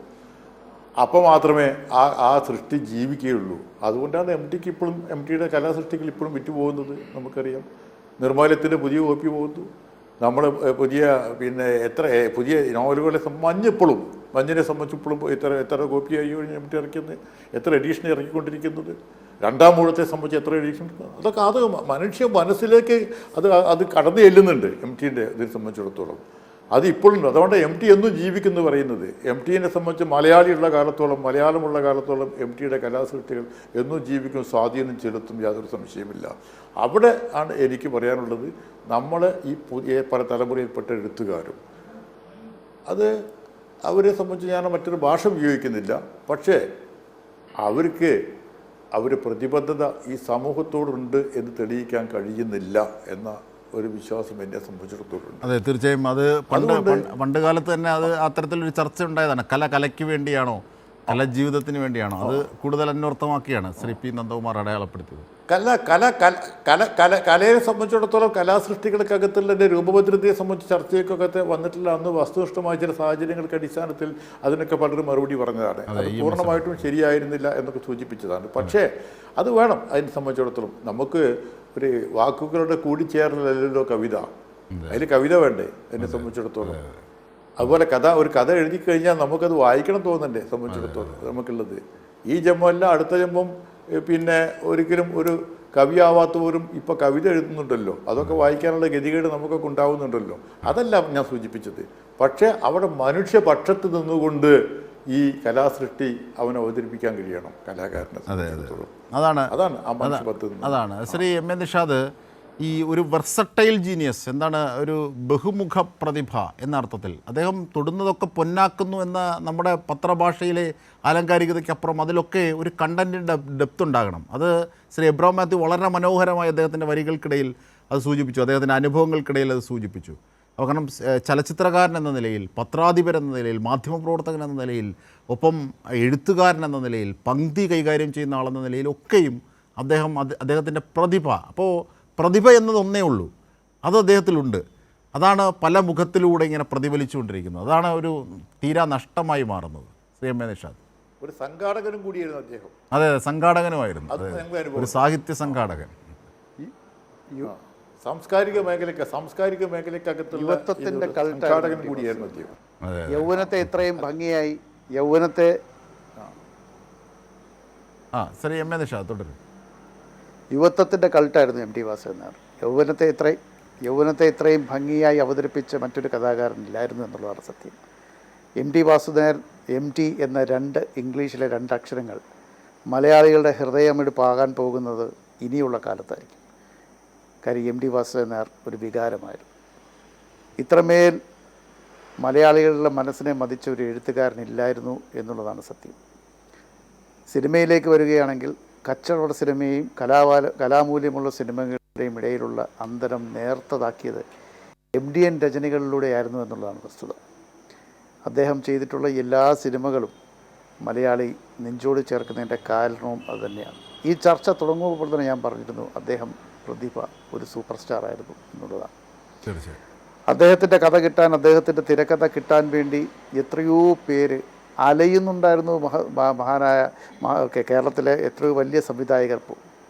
ഇപ്പോൾ ഈ അടുത്ത കാലത്ത് അദ്ദേഹത്തിൻ്റെ അവസാനത്തെ സിനിമ, അല്ലെങ്കിൽ 10 ചിത്രങ്ങൾ, മനോരഥങ്ങൾ എന്ന് പറഞ്ഞ ചിത്രങ്ങളിൽ രഞ്ജിത്ത് സംവിധാനം ചെയ്ത് ശ്രീ മമ്മൂട്ടി അവതരിപ്പിച്ച ഒരു കഥാപാത്രത്തിന് ശ്രീലങ്കയിലെ പശ്ചാത്തലമായി ചെയ്ത ആ ഒരു എപ്പിസോഡിന് എം ടി വാസുദേവൻ നായർ സാറിൻ്റെ ജീവിതവുമായി ഒരുപാട് ബന്ധമുണ്ടായിരുന്നു എന്ന് വരെ അന്ന് ചർച്ച ചെയ്തിരുന്നുണ്ട്. തീർച്ചയായും ആത്മകഥാംശമുള്ള കഥാപാത്രങ്ങളും അദ്ദേഹം ചെയ്തിരുന്നു. അക്ഷരങ്ങൾ ഉൾപ്പെടെയുള്ള സിനിമകൾ അത് പ്രതിപാദിച്ചിട്ടുണ്ട്. മലയാള സിനിമയ്ക്കും മലയാള സാഹിത്യ ലോകത്തിനും മലയാളിക്കും ഒരു തീരാ നഷ്ടം തന്നെയാണ് എം ടി വാസുദേവൻ നായർ. തീർച്ചയായും ശ്രീ എബ്രഹാം മാത്യു അത് തന്നെയാണ്. കാരണം തീർച്ചയായിട്ടും സിലോണിൽ നിന്ന് വരുന്ന അച്ഛനെ കാത്തിരിക്കുന്ന വാസു എന്ന ആ ചെറിയ പയ്യൻ, അത് ആ ദാരിദ്ര്യത്തിൻ്റെ ഒക്കെ നടുവിൽ അദ്ദേഹം പറഞ്ഞിരുന്നത് അതാണ് ഈ ആത്മകഥാംശം, അതായത് ഈ സ്വന്തം അനുഭവങ്ങളുടെ പ്രതിഫലനമാണ്. അതുകൊണ്ടാണ് ഒരുപക്ഷെ അദ്ദേഹത്തെ പലരും മറ്റൊരു രീതി വിമർശിച്ചതുപോലും. ഫ്യൂഡൽ ബിംബങ്ങൾ അധികമുണ്ടായിരുന്നു. പക്ഷെ അപ്പോഴുമൊക്കെ അദ്ദേഹം എന്നും ഈ എന്താണ് അവശൻ്റെ കൂടെയായിരുന്നു, അല്ലെങ്കിൽ പാർശ്വവൽക്കൃത, ആ ഒരു ശ്രദ്ധ ഉണ്ടായിരുന്നു. സഹജീവികളുള്ള കരുണ അദ്ദേഹത്തിനുണ്ടായിരുന്നു. അത് പത്രാധിപരായിരിക്കുമ്പോഴുള്ള താങ്കളുടെ അനുഭവം അടക്കം സൂചിപ്പിക്കുന്നു. അദ്ദേഹത്തിൻ്റെ ഈ ഭാഷാ ദിനത്തിലുള്ള അദ്ദേഹത്തിൻ്റെ ഒരു വാക്കാണ് പ്രതിജ്ഞയായി മാറിയത്. അതായത് മാതൃഭാഷ അത് ആകാശമാണ്, ഭൂമിയാണ്, അത് ഞാൻ തന്നെയാണ് എന്ന് തിരിച്ചറിയും. ആദ്യം നമുക്ക് അതൊരു നിസ്സാരമായ വാക്കായി തോന്നാം. അത് അദ്ദേഹത്തിൻ്റെ ഓരോ കഥാപാത്രങ്ങളും സംസാരിക്കുമ്പോൾ അങ്ങനെയാണ്. പക്ഷേ അതിൻ്റെ ആഴം, ചിന്തിക്കുമ്പോഴുള്ള അതിൻ്റെ ആഴം, അതിൻ്റെ വൈകാരികമായ ഡെപ്തൊക്കെ വളരെ വലുതാണ്. അങ്ങനെയാണ് എം ടി എപ്പോഴും സംവദിച്ചുകൊണ്ടിരുന്നത്. ആ എം ടി നമ്മെ വിട്ട് പിരിയുകയാണ്. അവസാനം അജിംഷാ അദ്ദേഹം ഈ വാചകം പറഞ്ഞ കൂട്ടത്തിലാണ്. അദ്ദേഹത്തിൻ്റെ ഒരു വാചകം ഏറെ പ്രസിദ്ധമാണല്ലോ, ഈ അറിയാത്ത അത്ഭുതങ്ങളെ ഗർഭത്തിൽ വഹിക്കുന്ന മഹാസമുദ്രങ്ങളെക്കാൾ അറിയുന്ന നിളയെയാണ് എനിക്കിഷ്ടം എന്ന് പറഞ്ഞത് അദ്ദേഹത്തിൻ്റെ ആ സ്വന്തം ഗ്രാമത്തെ അദ്ദേഹം എത്രത്തോളം, സ്വന്തം ജീവിതത്തെ എത്രത്തോളം അദ്ദേഹം ആവിഷ്കരിച്ചു എന്നുള്ളതാണ് ഏറ്റവും പ്രധാനപ്പെട്ട കാര്യം. പ്രത്യേകിച്ച് കൂടല്ലൂർ എന്ന് പറയുന്ന ഒരു ഗ്രാമം, ഒരിക്കലും ആരും അറിയാതിരുന്ന ആ ഗ്രാമം ഇന്ന് അത് വളരെ പ്രസിദ്ധിയിലേക്ക് എത്രയോ കാലം മുമ്പ് വന്നിരിക്കുന്നു എന്നുള്ളതാണ്. അപ്പോൾ എനിക്ക് തോന്നുന്നു ഈ അദ്ദേഹം ഈ കൂടല്ലൂരിനെ കുറിച്ച് പറഞ്ഞ ഒരു വാചകം പറഞ്ഞുകൊണ്ട് ഞാൻ അവസാനിപ്പിക്കാമെന്ന് വിചാരിക്കുകയാണ്. കൂടല്ലൂർ എന്ന കുഗ്രാമത്തിൽ നിന്ന് പുറപ്പെട്ട് ഊരുകൾ പലതും തെണ്ടി കുടികിടപ്പുകാരനായി കാലം എന്നെ എത്തിച്ചത് ഈ നഗരത്തിലേക്കാണല്ലോ. ഈ നഗരം എന്ന് അത് ഉദ്ദേശിച്ച കോഴിക്കോട്. ഓടിയകലാൻ ശ്രമിച്ചിട്ടുണ്ട്, പക്ഷേ അവസാനം തിരിച്ചെത്തുന്നത് ഇവിടെ തന്നെ. അപ്പോൾ കോഴിക്കോടും കൂടല്ലൂരും തമ്മിലുള്ള ഒരു ബന്ധത്തെക്കുറിച്ചുള്ള ഒരു നിരീക്ഷണമാണ് അദ്ദേഹം അതെ, തീർച്ചയായും അതാണ്. അങ്ങനെ നിളയുടെ കരയിൽ നിന്ന് നിളയിലൂടെ, കിളിവാതിലൂടെ എന്ന അദ്ദേഹത്തിൻ്റെ ശീർഷകത്തിലുള്ള ഒരു പുസ്തകമുണ്ട്. അതിലെ ഒരു വാചകമാണ് ഞാൻ ഉദ്ധരിച്ചത്. അതെ അതെ, ആ നിളയിലൂടെ ഒരു നിലാവെളിച്ചമായ തീ അറബിക്കടലിൻ്റെ ഓരത്തൊരു വലിയ സൂര്യ തേജസ്സായി ഉയർന്ന അദ്ദേഹം പ്രകാശം ബാക്കിയാക്കി പോവുകയാണ്. തീർച്ചയായും അദ്ദേഹത്തിൻ്റെ വാക്കുകളും അദ്ദേഹം തീർത്ത വൈകാരിക പ്രപഞ്ചവുമാണ് നമ്മുടെ ഊർജ്ജവും വെളിച്ചവും. MT അനുസ്മരിച്ചുകൊണ്ട് അദ്ദേഹത്തിനായി ന്യൂസ് ആൻഡ് സമർപ്പിച്ചുകൊണ്ട് വൃത്തിയാക്കും.